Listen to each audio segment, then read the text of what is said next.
ये जनाब मैचिंग का क्वेश्चन है। आइए, लिस्ट 1 में कंपाउंड है आपके पास और लिस्ट 2 में उनके यूजेस दिए हुए हैं, तो क्या आपको पता है कि कौन सा सही होने वाला है? देखिए, कार्बन टेट्राक्लोराइड बोले तो CCl4, भैया इसका यूज हम फायर एक्सटिंग्विशन में करते हैं। देखिए ये लिखा हुआ है, यानी कि ए का हो जाएगा थर्ड, यहाँ पर हम लिख लेंगे ए का थर्ड हो जाएगा। अब बी को देख लेते हैं। पता है ना, जब आप फायर एक्सटिंग्विशर वाला बॉक्स देखेंगे ऐसा बना होगा भैया रेड कलर का, वहां पर आपको CCl4 वगैरह लिखा हुआ मिल जाएगा, है ना। यहाँ पर देखिए मिथाइलिन क्लोराइड यानी कि CH2Cl2 कहाँ है भैया? CH2Cl2, इसका यूज हम कहाँ पर करते हैं?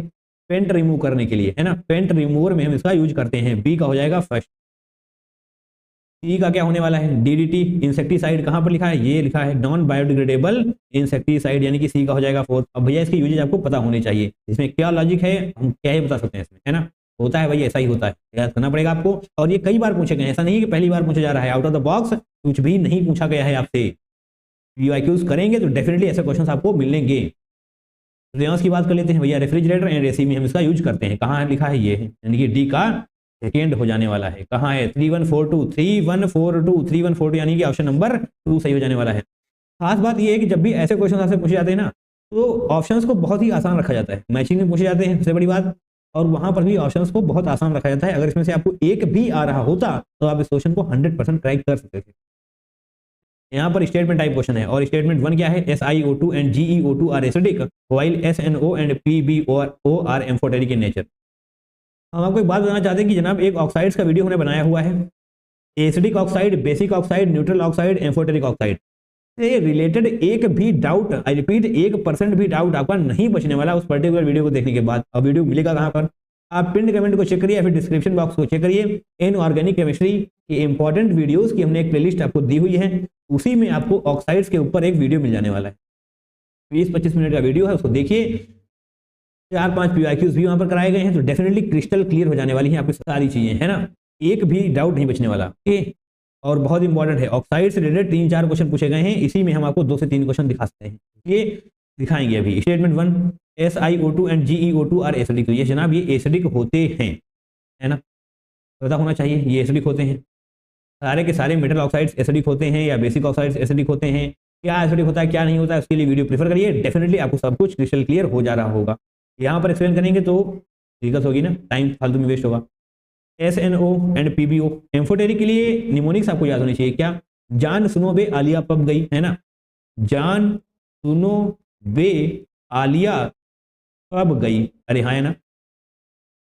SN भैया नजर आया, PB नजर आया ना, यस, यानी कि ये दोनों एम्फोटेरिक हैं, अरे हाँ है ना, यानी कि स्टेटमेंट 1 सही हो जाने वाला है। SiO2 GeO2 एसिडिक होते हैं, SNO PbO amphoteric in nature. ज़्यादा बेहतर तरीके से समझना है तो ऑक्साइड वाले वीडियो को प्रीफर करिए आप। स्टेटमेंट 2 को देखिए, allotropic forms of carbon are due to property of catenation and p pi d pi bond formation. तो जनाब ये स्टेटमेंट आधा सही है आधा गलत है, बताते हैं आपको।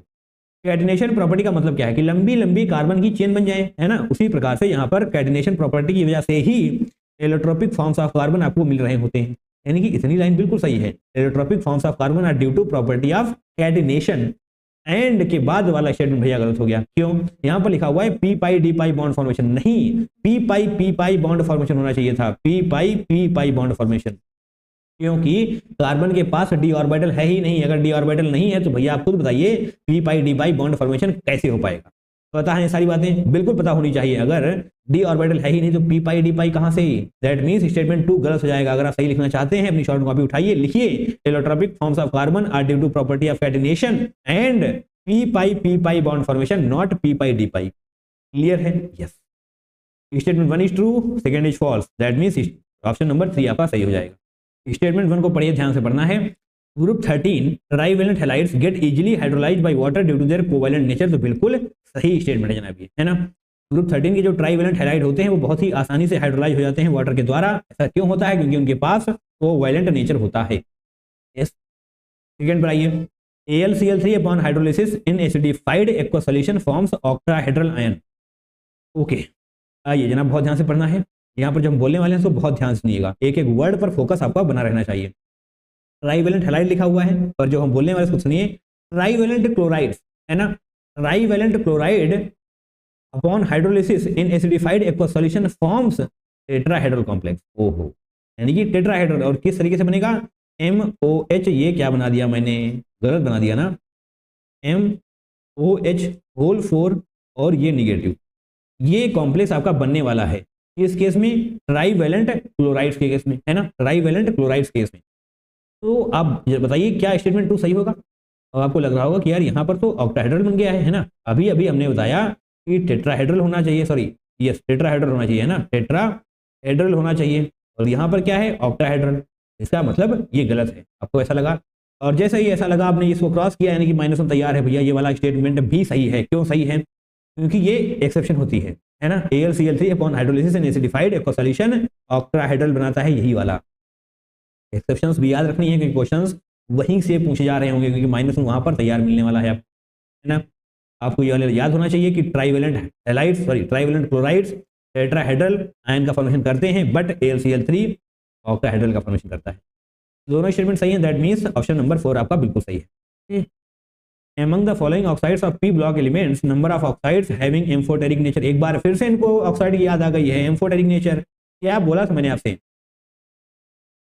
जान सुनो बे आलिया पब गई, है ना, जान सुनो बे आलिया पब गई, तो कहां पर आलिया पब गई भैया, जान सुनो बे आलिया पब गई, सुनो यानी कि SnO2, आलिया Al2O3, है ना, पब गई PbO2, यही तीनों हैं एम्फोटेरिक नेचर। अगर आप जानना चाहते हैं दूसरों के बारे में तो देखिए यहाँ पर हम एम्फोटेरिक ए लिख रहे हैं, ओके। और जो न्यूट्रल हैं वो कितने होते हैं, 3 ही होते हैं न्यूट्रल, NO, CO, N2O, ये हैं न्यूट्रल ऑक्साइड्स। देखिए कहाँ कहाँ पर है, ये रहा NO N2O, तो ये क्या हो गई न्यूट्रल, न्यूट्रल एंड ये भी न्यूट्रल। अब कौन कौन सी बची हैं, SiO2, N2O5, Cl2O7, तो ये जनाब ये तीनों एसिडिक हैं। ओहो एम्फोटेरिक भी एसिडिक, हाँ जी ऐसे लिख देंगे हम, एसिडिक, ये भी एसिडिक, ये भी एसिडिक और ये वाली भी क्या है एसिडिक।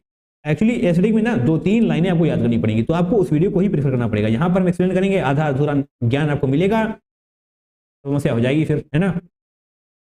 तो आपसे पूछा गया था एम्फोटेरिक यानी कि कौन कौन सा है, कौन कौन सा नहीं, आपको काउंटिंग करके लिखनी है। एम्फोटेरिक कितनी है, 1 2 3, तो इसका करेक्ट आंसर हो जाने वाला है 3। कौन कौन से एम्फोटेरिक हैं, PbO2, Al2O3 and SnO2। Clear है। ग्रुप 15 एलिमेंट्स की रिगार्डिंग यहाँ पर बात करी जा रही है आपसे। The stability of the hydrides decreases in the order, तो ये रहा ऑर्डर यानी कि नीचे जाते हुए क्या स्टेबिलिटी हाइड्राइड्स की घट रही है, क्योंकि देख पा रहे हैं ना जैसे जैसे नीचे आप जा रहे हैं तो स्टेबिलिटी कम हो रही है। रिड्यूसिंग एबिलिटी क्या हो रही है, बढ़ रही है। Among the hydrides NH3 is strong reducing agent and BiH3 is mild reducing agent, है ना। तो देखिए जनाब ध्यान से सुनिए, डाउन द ग्रुप क्या होने वाला है, बहुत ध्यान से देखना है, हर एक चीज को नोट करते हुए चलना है। अगर आपको कुछ समझ में नहीं आ रहा है तो उसको नोट करते जाइए, समझना भी है। डाउन द ग्रुप एक एक बात को नोट करते जाना है, लिखते समझते जाना है। नीचे आते हैं आप तो क्या होता है, बॉन्ड लेंथ बढ़ती है ना, सिंपल सी बात है, MH की बॉन्ड लेंथ बढ़ती है क्योंकि ऑब्वियसली बढ़ रही है, MH की बॉन्ड लेंथ बढ़ती है, बॉन्ड लेंथ इंक्रीजेस, थोड़ा सा शॉर्ट में लिखा जाएगा, है ना, आपको समझना पड़ेगा। अगर MH की बॉन्ड लेंथ बढ़ रही है तो बॉन्ड स्ट्रेंथ कम होगी या ज्यादा होगी, अरे भैया डिक्रीज करेगी या इंक्रीज करेगी, अरे ऑब्वियसली डिक्रीज करने वाली है बॉन्ड स्ट्रेंथ, है ना, बॉन्ड स्ट्रेंथ डिक्रीज करेगी। समझिए अगर इतनी बड़ी बॉन्ड लेंथ है यानी कि अगर इतना बड़ा बॉन्ड है तो क्या होने वाला है, उसको तोड़ना आसान है या टफ है, आसान है। अब अगर बॉन्ड लेंथ इतनी सी रह गई उसका मतलब अब इसको तोड़ना टफ हो चुका है, यानी कि बॉन्ड स्ट्रेंथ बढ़ चुकी है। क्लियर है बात। अब ऑब्वियसली हम इसको तोड़ के तो नहीं दिखाएंगे, है ना, ऐसे ही समझना पड़ेगा। Bond length increases that means bond strength decreases down the order, इसका मतलब स्टेबिलिटी भी तो भैया कम हो रही होगी, नीचे आते हुए स्टेबिलिटी कम होने वाली है एंड रिड्यूसिंग नेचर इसका बढ़ जाने वाला है, रिड्यूसिंग नेचर बढ़ जाने वाला है डाउन द ग्रुप। आइए जनाब आइए एक एक स्टेटमेंट को पढ़िए, सब कुछ क्रैक हो जाएगा। Statement A, the stability of the hydrides decreases in the order, बताइए स्टेबिलिटी, हाइड्राइड्स की स्टेबिलिटी डिक्रीज करती है क्या, देखिए देखिए क्या लिखा हुआ है, डिक्रीज कर रही है डाउन द ऑर्डर, यानी कि ये वाला स्टेटमेंट बिल्कुल सही है, हाँ या ना, यस। बी को देखिए, the reducing ability of the hydrides increases in the order, reducing ability of the hydrides क्या लिखा मैंने, रिड्यूसिंग नेचर क्या कर रहा है, इंक्रीज कर रहा है ना, यस। नीचे जाते हुए रिड्यूसिंग नेचर बढ़ रहा है, स्टेटमेंट बी सही हो जाएगा। स्टेटमेंट सी को देखिए, among the hydrides NH3 is strong reducing agent while BiH3 is mild reducing agent, तो ये समस्या है, ये गलत हो चुका है। क्यों, तो देखिए NH3 is a strong reducing agent, यानी कि अगर NH3 एक बढ़िया रिड्यूसिंग एजेंट है तो उसके बाद वाला और बढ़िया होना चाहिए, है ना, क्योंकि नीचे आते हुए रिड्यूसिंग कैरेक्टर बढ़ रहा है, रिड्यूसिंग एबिलिटी बढ़ रही है, दैट मींस NH3 से तो ज्यादा ही होना चाहिए BiH3 को, अरे आया ना, यस। स्टेटमेंट सी गलत। डी को पढ़िए, the basicity of the hydrides increases in the order, तो ये वाला भी समस्या है, ये भी गलत हो जाएगा, है ना। क्लियर है बात। इसका मतलब ए एंड बी सही है, यानी कि ऑप्शन नंबर 3 आपका बिल्कुल सही हो जाने वाला। क्या था द करेक्ट स्टेटमेंट, ओके। तो यहाँ पर आपके पास ABCDE 5 स्टेटमेंट हैं, आपको बताना है कि कौन से स्टेटमेंट सही हैं, बाकी यहाँ पर ऑप्शंस आपके पास हैं। तो ऐसा है ना कि इनऑर्गेनिक केमिस्ट्री में एनटीए को बहुत मोहब्बत है करेक्ट स्टेटमेंट से। Correct statement, incorrect statement, assertion reason, इस तरीके के क्वेश्चन से उनको बहुत ज्यादा मोहब्बत है। क्यों? क्योंकि जनाब उसके लिए आपको रीडिंग करनी पड़ेगी, तब जाकर आप इन क्वेश्चन को क्रैक कर पाएंगे। तो वो आपसे रीडिंग करवाना चाहते हैं एनसीईआरटी की, करिए, जो चाहते हैं वो आपको करना पड़ेगा, है ना। ऑप्शन नंबर स्टेटमेंट ए पर आइए। The decreasing order of atomic radii of group 13 elements is, अच्छा जी, तो यानी कि ओके, यानी कि नीचे जाते हुए क्या हो रहा है, बढ़ रही है, एटॉमिक रेडियाई बढ़ रही है। तो क्या ऐसा होता है? नहीं होता है ना, यानी कि ये वाला गलत हो जाएगा, स्टेटमेंट ए रॉन्ग। नीचे जाते हुए इंक्रीज करती है, यहाँ पर क्या लिखा हुआ है, डिक्रीज। आइए बी को देख लेते हैं। Down the group 13 electronegativity decreases from top to bottom. देखिए ये भी गलत हो जाएगा। क्यों गलत हो जाएगा? कि इलेक्ट्रोनेगेटिविटी क्या होती है, ऐसे नहीं, यहाँ से boron, then gallium, indium and then helium. अच्छा जी, तो स्पेस नहीं बचा है, इस तरीके से ले लेंगे हम। ओके, तो हटाते हैं यहाँ से। समझ आ रही बातें आपको? बिल्कुल आनी चाहिए। Aluminium, gallium, indium, then thallium और फिर बोरॉन। अरे हाँ, है ना, ये होता है करेक्ट इलेक्ट्रोनेगेटिविटी का ऑर्डर। क्या आपको यहाँ पर कम होता दिखाई दे रहा है? अरे इधर उधर हो चुके हैं, यानी कि बोरॉन की इलेक्ट्रोनेगेटिविटी सबसे ज्यादा होती है। That means option number statement B भी आपका गलत हो चुका है ना। आगे बढ़िए, option number C, statement C को देख लेते हैं। Aluminium dissolve in dilute HCl and liberate H2 but concentrate HNO3 renders AI passive by forming a protective oxide layer on the surface. Okay, तो समझते हैं इसको। जब एल्यूमिनियम की रिएक्शन आप करवा रहे हैं डाइल्यूट HCl के साथ, तो बोला जा रहा है कि H2 रिलीज हो रहा है, तो करवाइए। एल्यूमिनियम की रिएक्शन करवानी है हमको HCl के साथ, जनाब बनने वाला है AlCl3 एंड यस, साथ में हाइड्रोजन गैस भी रिलीज होती है। अगर आप इस रिएक्शन को बैलेंस करना चाहते हैं तो करिए। कैसे करेंगे? देखिए यहाँ पर 3 Cl है, तो यहाँ पर 3 Cl हो जाने चाहिए। अब यहाँ पर 3 हाइड्रोजन, दैट मीन्स ओके, यानी कि यहाँ पर आप 3/2 कर सकते हैं, या फिर 3/2 नहीं करना है अगर आपको, तो इसको 6 से मल्टीप्लाई करेंगे ना। इसको अगर 6 से मल्टीप्लाई करेंगे तो इसको 2 से मल्टीप्लाई करना पड़ेगा। अब इसको भी 2 से करेंगे तो यहाँ पर 3 कर सकते हैं, कोई दिक्कत है नहीं। बच्चों वाली चीजें हैं, आप कर सकते हैं, कोई समस्या नहीं है इसमें। बट आगे जो लिखा हुआ है, देखिए यहाँ तक तो स्टेटमेंट सही हो गया। अब आगे, but concentrate HNO3 renders aluminium होना चाहिए यहाँ पर, aluminium passive by forming a protective oxide layer on the surface. बिल्कुल सही लाइन है ये जनाब। जब एल्यूमिनियम की रिएक्शन करवाने वाले हैं HNO3 के साथ, तो कोई भी रिएक्शन नहीं होने वाली। यहाँ पर हम लिखेंगे नो रिएक्शन, है ना। और ये क्यों होने वाला है, जो रीजन लिखा हुआ है यहाँ पर, क्योंकि प्रोटेक्टिव ऑक्साइड लेयर बन चुकी है उसके ऊपर, है ना, इसीलिए नो रिएक्शन, कोई रिएक्शन होने ही नहीं वाली है। That means statement C, finally हमको एक स्टेटमेंट सही मिल चुका है। मूविंग फॉरवर्ड, आगे बढ़ेंगे। स्टेटमेंट डी को देखिए। All elements of group 13 exhibit, इसको थोड़ा रफ कर देते हैं यहाँ से, है ना, दिखाई भी तो दे आपको। All elements of group 13 exhibit highly stable plus one oxidation state. नहीं, सभी नहीं करते हैं। जो हायर होते हैं ना, यानी कि जैसे कि हेलियम, सिर्फ यही है जो प्लस वन ऑक्सीडेशन स्टेट आपको देने वाला है, यानी कि स्टेटमेंट डी गलत हो जाएगा। यहाँ पर बोला गया है कि सभी नहीं, इनका साइज बड़ा होता है वही देते हैं। क्लियर। ई को देखिए। Hybridisation of aluminium in AlH2O whole 6, यहाँ पर ये थोड़ी सी गलती हो चुकी है, होल 6 ऐसे होने वाला है ना। समझ सकते हैं आप इन चीजों को। क्या है sp3d2, ऑब्वियसली यही होने वाला है। अगर हम आपको समझाना चाहें, ये हालांकि आपने इन चीज़ों को कोऑर्डिनेशन कंपाउंड में करा होगा, है ना। कोऑर्डिनेशन कंपाउंड में ऐसे क्वेश्चन आप बहुत बार करते हैं, काफी सारी प्रैक्टिस आप कर चुके होंगे ऑलरेडी, तो निश्चित तौर पे आपने कोऑर्डिनेशन कंपाउंड में इसको पढ़ा हुआ है, तो आसानी रहेगी समझने में, है ना। H2O होल 6 ऑक्टाहेड्रल है, तो sp3d2 ही हो जाने वाला है। दूसरा पॉसिबल क्या होती है, D2sp3। वो कब होता है, जब H2O नहीं, यहाँ पर कोई स्ट्रॉन्ग फील्ड लिगेंड हो रहा होता। क्लियर है बात, है ना। दैट मीन्स स्टेटमेंट ई सही हो जाने वाला है। C and E is correct only. Okay, यानी कि ऑप्शन नंबर 3 को आप टिक कर पा रहे होंगे। क्लियर है बात। Covalent radius decreases down the group from carbon to PB in a regular manner. नहीं, ऐसा नहीं होता है, रेगुलर मैनर में डिक्रीज नहीं करता है, यानी कि स्टेटमेंट 1 आपका गलत हो जाने वाला है। और अब आपके दिमाग में आएगा कि सही क्या होगा, आना भी चाहिए जनाब। सही क्या होने वाला है, ये रेगुलर मैनर में इंक्रीज कर रहा होता है भैया, डिक्रीज नहीं करता है, इंक्रीज करता है।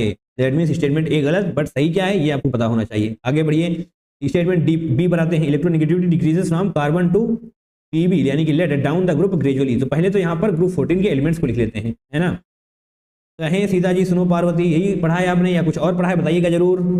तो यहाँ पर आपसे कहा गया है electronegativity decreases from carbon to lead, यानी कि यहाँ से यहाँ तक घटती ही रहती है। नहीं, ऐसा नहीं होता है, यहाँ से यहाँ तक ही घटती है, इसके बाद ऑलमोस्ट सेम हो जाती है इलेक्ट्रोनेगेटिविटी। क्लियर है बात, यानी कि ये वाला स्टेटमेंट भी गलत हो जाएगा, क्योंकि यहाँ पर कहा गया है ग्रेजुअली घटती रहती है। नहीं जनाब, ऑप्शन बी स्टेटमेंट बी गलत। Third, maximum covalence of carbon is 4 where as other elements can expand their covalence due to presence of d orbital. तो बिल्कुल सही लाइन है ये।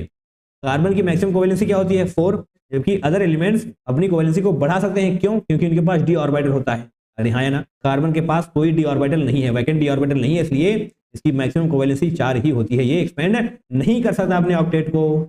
अरे हाँ है ना, क्लियर हो रही बातें? यस, स्टेटमेंट सी सही हो जाएगा। आगे बढ़िए, डी को देख लेते हैं। Heavier elements do not form p pi bonds. तो जनाब ये लाइन भी बिल्कुल सही है, right. Heavier elements do not form p pi bonds due to larger atomic size. आपको यही पता होना चाहिए, क्यों नहीं कर पाते हैं, पता होना चाहिए, due to larger atomic size, उनका एटॉमिक साइज बहुत बड़ा होता है ना। Carbon can exhibit negative oxidation states. Yes जनाब, बिल्कुल सही लाइन है। कब कर सकता है? जब ये लेस इलेक्ट्रोनेगेटिव एटम के साथ जुड़ा हुआ होगा, फॉर एग्जांपल CH4। अरे हाँ है ना, इस केस में ये निगेटिव ऑक्सीडेशन स्टेट आपको शो करने वाला है। ये भी सही। कौन कौन सही हो चुके हैं? CDE सही है, आपसे करेक्ट आंसर ही पूछा गया था, that means option number B is going to be the correct.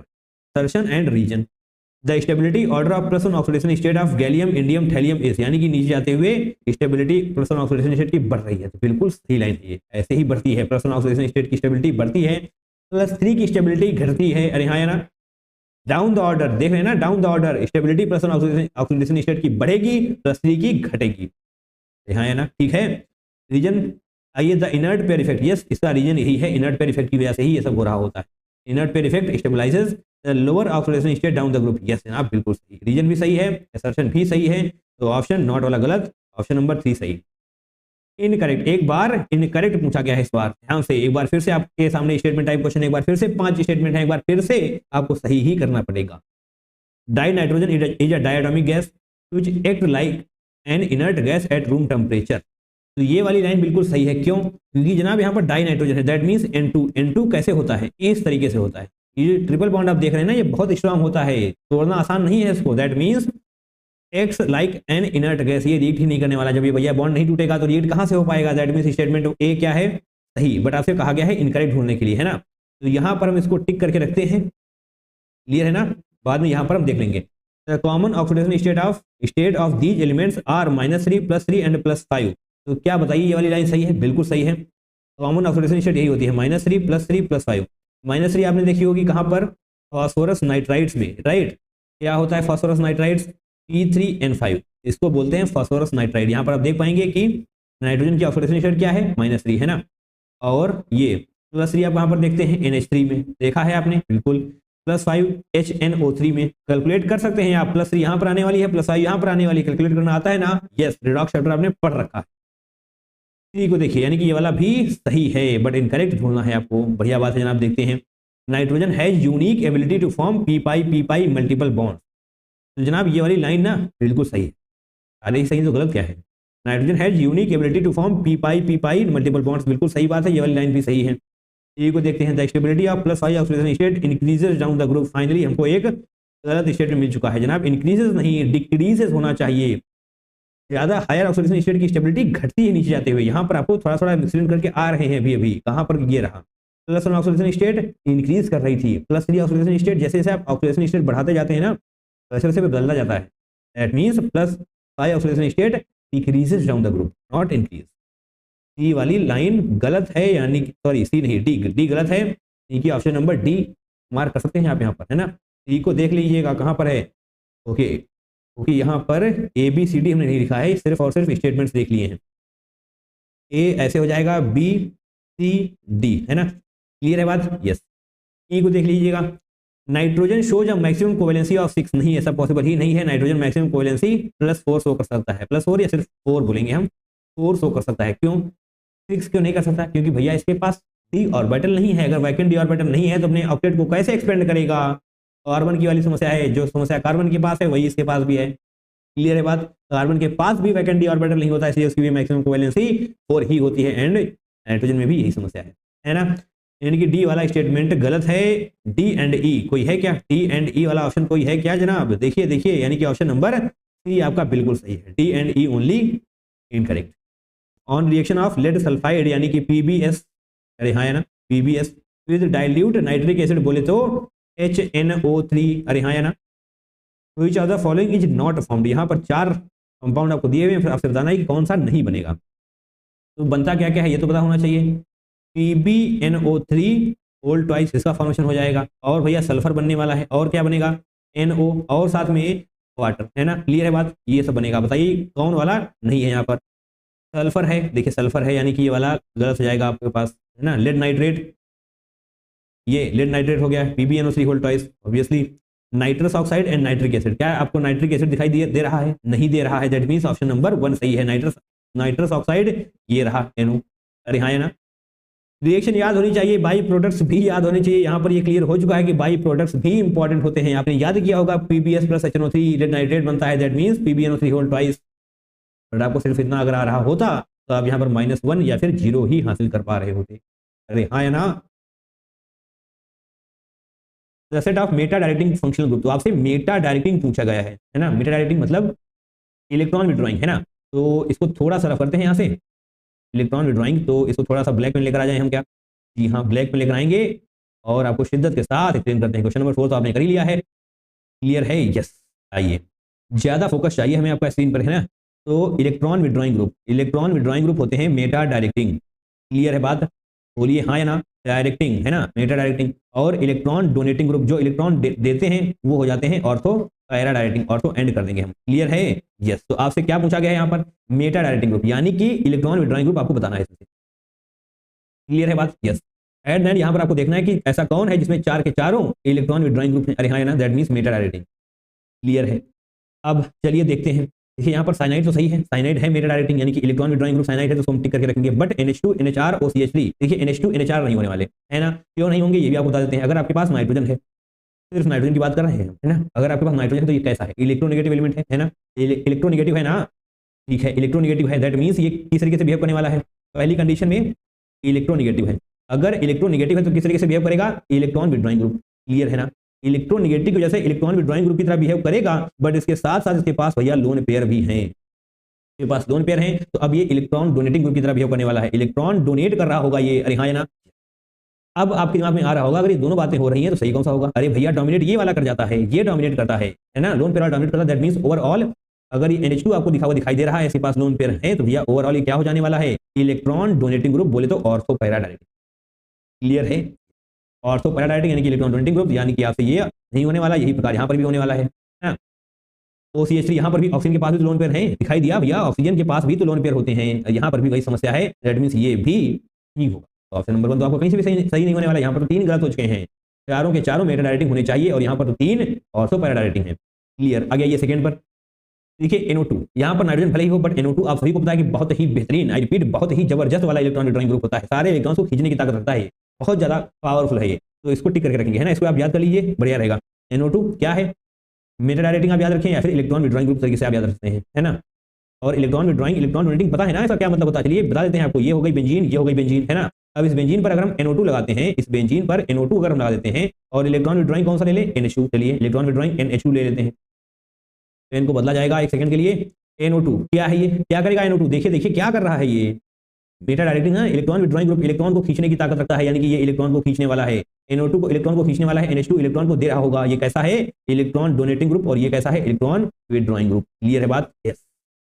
यही मतलब होता है, यानी कि बेंजीन पर इलेक्ट्रॉन डेंसिटी कम हो जाने वाली है अगर आप NO2 लगा देंगे, और बेंजीन पर इलेक्ट्रॉन डेंसिटी बढ़ जाने वाली है अगर आप NH2 लगा रहे होंगे, क्लियर है बात। NH2 यहाँ पर भी है भैया, ये भी गलत, NH2 देखते ही आपको गलत कर देना है। अब बात कर लेते हैं COOH की। देखिए हालांकि वाला ऑप्शन गलत हो चुका है, बट हम आपको पूरा एक्सप्लेन करना चाहते हैं, हर एक चीज को एक्सप्लेन करना चाहते हैं, इसलिए थोड़ा सा टाइम लग सकता है, क्लियर है बात, यस। इसको हटा सकते हैं यहाँ से, बिल्कुल हटा सकते हैं। COOH इसको ऐसे बनाइए, कार्बन ऐसे डबल बॉन्ड OH ऐसे हो जाएगा ना। कार्बन के पास क्या है भैया, डेल्टा पॉजिटिव है, दैट मींस ये भी हो जाने वाला है सही। क्यों सही होगा, क्योंकि ये भी तो इलेक्ट्रॉन को खींचने वाला है, इस प्रकार से इलेक्ट्रॉन को खींचेगा, ये इलेक्ट्रॉन विड्रॉइंग ग्रुप की तरह बिहेव करने वाला है। अगर यहाँ पर कुछ भी लगा हुआ है बेंजीन वगैरह, तो ये उसे इलेक्ट्रॉन को खींच रहा होगा, अरे हाँ है ना। इसी प्रकार से COOR को भी समझेंगे हम, C डबल बॉन्ड OR, ये भी इलेक्ट्रॉन को खींचने वाला है, क्योंकि इसके पास भी डेल्टा पॉजिटिव है, यानी कि ये भी सही। और भैया ये ऑप्शन तो गलत हो जाएगा, क्योंकि आपको चारों सही चाहिए, चारों के चारों इलेक्ट्रॉन विड्रॉइंग ग्रुप होने चाहिए, है ना। थर्ड बनाइए, थर्ड भी NO2 है, तो ठीक है, इसको हम एक्सप्लेन कर चुके हैं। NO2 क्या है, इलेक्ट्रॉन विड्रॉइंग। CHO भी इलेक्ट्रॉन विड्रॉइंग होता है, SO3H भी इलेक्ट्रॉन विड्रॉइंग होता है, एंड COR भी इलेक्ट्रॉन विड्रॉइंग होता है। कैसे होता है, चलिए को एक्सप्लेन कर देते हैं। COR को आप यहाँ समझ सकते हैं, C डबल बॉन्ड OR है, तो इस O को हटा देंगे आप इस तरीके से, इस O को हटाइए, चलिए R को भी ऐसे कर देते हैं। देखिए COR हो गया ना, अभी भी यहाँ पर वही सब होने वाला है, carbon delta positive and yes electron खींचेगा, इस तरीके से हो जाएगा। SO3H को भी एक्सप्लेन करते हैं, CHO भी इसी तरीके से समझ पाएंगे आप, चलिए इसको यहाँ से हटा देते हैं। CHO अब आपको नजर आ जाएगा, है ना, ये भी सही। SO3H, चलिए थोड़ा सा नया है तो बताते हैं। S ऐसे, डबल बॉन्ड O ऊपर, डबल बॉन्ड O ऊपर, नीचे, यहाँ पर नीचे है ना, इधर H, तो इसकी ये भी ऐसे खींचेगा क्योंकि इसके पास भी डेल्टा पॉजिटिव है। अरे हाँ, है ना, डेल्टा पॉजिटिव है ना सल्फर पर, यस, इस प्रकार से ये भी इलेक्ट्रॉन को खींचने वाला है, यानी कि electron withdrawing group. That means option number 3 आपका बिल्कुल सही हो जाने वाला है, क्योंकि चारों के चारों इलेक्ट्रॉन विथड्रॉइंग ग्रुप ही है। यहाँ पर आप देख सकते हैं CHO है, बट ये गलती यहाँ पर इसने तबाही मचा दी, क्योंकि नाइट्रोजन है, लोन पेयर है, और बस गड़बड़ी हो गई, इलेक्ट्रॉन डोनेटिंग ग्रुप की तरह बिहेव करने वाला है। क्लियर है? कोई डाउट, कोई दुख, कोई समस्या नहीं ना? एक एक चीज को एक्सप्लेन किया जा रहा है, यस, आपको समझना पड़ेगा, एक भी गलती आपसे ना होने पाए। Which among the following has highest boiling point? Highest boiling point, चलिए बॉइलिंग पॉइंट के ऊपर आपको हम PhD करा के छोड़ेंगे आज, है ना। बॉइलिंग पॉइंट, पहला इंटरमॉलिक्यूलर फोर्सेस पता होनी चाहिए। इंटरमॉलिक्यूलर फोर्सेस के बारे में हम देखेंगे सबसे पहले। अब भैया आप खुद बताइए, अगर इंटरमॉलिक्यूलर फोर्सेस हैं तो सबसे स्ट्रांग कौन होगा? हाइड्रोजन बॉन्डिंग ना, यस, हाइड्रोजन बॉन्डिंग अगर है ना तो सबसे ज्यादा बॉइलिंग पॉइंट उसी का होने वाला है। फिर बात करते हैं हम किसकी? डाइपोल, अरे हाँ, है ना, डाइपोल, डाइपोल, क्लियर है बात। उसके बाद बात करते हैं हम वैन डर वाल्स फोर्सेस की। वैन डर वाल्स ये बहुत ही वीक होते हैं, इनके केस में बॉइलिंग पॉइंट कम होने वाला है। वैन डर वाल्स, ठीक है, अगर इनसे बात नहीं बन रही तो कहां पर जाएंगे हम? चलिए दूसरे नंबर बात हैं, अगर इनसे बात नहीं बन रही है तो आपको मॉलिक्यूलर वेट चेक करना होगा। अगर मॉलिक्यूलर वेट ज्यादा है दैट मींस बॉइलिंग पॉइंट भी ज्यादा होने वाला है, ठीक है। तीसरा भी देख लेंगे हम, शेप, अगर शेप की बात करी जाए, शेप के अकॉर्डिंग आपसे पूछा जाए तो नंबर ऑफ ब्रांचिंग जितनी ज्यादा होगी बॉइलिंग पॉइंट उतना ही कम होगा। नंबर ऑफ ब्रांचिंग अगर ज्यादा है तो बॉइलिंग पॉइंट कम होने वाला है। क्लियर है बात? क्लियर है या नहीं? यस, बिल्कुल क्लियर होना चाहिए। देखिए जनाब, OH आपको दिखाई दिया, अल्कोहल, हो यहाँ पर तो हाइड्रोजन बॉन्डिंग हो जाने वाली, दैट मींस ऑप्शन नंबर 2 बिल्कुल सही हो जाने वाला। कोई समस्या, कोई दुख नहीं। ये छोटी छोटी बातें आपको याद होनी चाहिए, आपकी शॉर्ट कॉपी में नोट होनी चाहिए, ताकि आप लास्ट मिनट में ये सारी बातें देख पाएं, क्योंकि क्वेश्चंस यहीं से आने वाले हैं। छोटे छोटे टॉपिक से भी क्वेश्चन को बनाया जा रहा होगा। एंड यस, आप +4 के बजाय माइनस हासिल करना चाहते हैं तो मत बनाइए नोट्स, आपके ऊपर है। तो चलिए अब आगे बढ़ते हैं, बट एक सेकेंड, हमने आपके लिए कुछ और भी बना रखा है ना, हमने पहले लिख लिया था। आइए जनाब, सबसे नीचे बॉइलिंग पॉइंट के लिए आप इन सब चीजों को भी याद कर सकते हैं ना। बॉइलिंग पॉइंट से के ऊपर आपसे क्वेश्चन आप गलत नहीं होगा। हाइड्रोकार्बन का बॉइलिंग पॉइंट सबसे कम, फिर उसके बाद ether, then aldehyde ketone, then 3 degree amine, 2 degree amine, 1 degree amine, alcohol amide, carboxylic acid का बहुत ज्यादा होता है, देन अमोनियम सॉल्ट का बहुत ज्यादा होता है। इस प्रकार से आप याद कर सकते हैं। हालांकि क्वेश्चन आपका उन चीजों से भी सॉल्व हो जाएगा जो हमने 3 टर्म में भी आपको बताया। क्लियर है बात? वर्ड से अगर बात नहीं बन रही है तो इसको भी याद कर लेंगे, है ना। फॉलोइंग जेल्डार्स मेथड, ओहो, एक बार फिर से जेल्डार्स मेथड की याद आ चुकी है इनको भैया, रट लो इन सब चीजों को। 1 gram of an organic compound, 1 ग्राम है, इसको याद रखिएगा। रिलीज्ड अमोनिया, ठीक है, अमोनिया बोले तो NH3, अच्छा तो ये न्यूमेरिकल टाइप क्वेश्चन है ना। That neutralised 10 ml of 2 molar H2SO4, the percentage of nitrogen in the compound is. अच्छा, तो यहाँ पर आपसे कहा गया है कि जेल्डार्स मेथड के द्वारा आपने नाइट्रोजन हासिल करी, ऑर्गेनिक कंपाउंड से आपने, सॉरी नाइट्रोजन नहीं, अमोनिया, ऑर्गेनिक कंपाउंड से आपने अमोनिया हासिल की, है ना। उसके बाद उसी अमोनिया का कंप्लीट न्यूट्रलाइजेशन करवाना है किसके साथ? H2SO4 के साथ, ओके। तो NH3 आपके पास है, H2SO4, जनाब क्या बनने वाला है? NH4 whole twice SO4, NH4 whole twice करना है भैया, होल ट्वाइस देन SO4, है ना। थोड़ा सा ऊपर कर लेते हैं स्क्रीन को, इस प्रकार से देखिए, बैलेंसिंग कर लीजिए अब इनकी। NH3 यानी कि यहाँ पर आपको 2 से मल्टीप्लाई करना पड़ेगा, इस प्रकार से, इस प्रकार से 2 नाइट्रोजन हो जाएंगे। अब यहाँ पर हाइड्रोजन 6 हो चुके हैं, तीसरा पहले हाइड्रोजन कितने हैं? 4 दूनी 8, 8 हाइड्रोजन यहाँ पर हैं, यानी कि क्या इसको भी 2 से मल्टीप्लाई करना पड़ेगा? नहीं, 6, ओके, दैट्स ग्रेट, बैलेंस हो चुकी है ना। ओके, तो आपसे पूछा गया है percentage of nitrogen. Percentage of nitrogen का फॉर्मूला क्या हो जाएगा? अरे भैया, percentage of nitrogen in the compound, यानी कि ऑर्गेनिक कंपाउंड में, तो परसेंटेज ऑफ नाइट्रोजन के लिए आपको क्या करना पड़ेगा?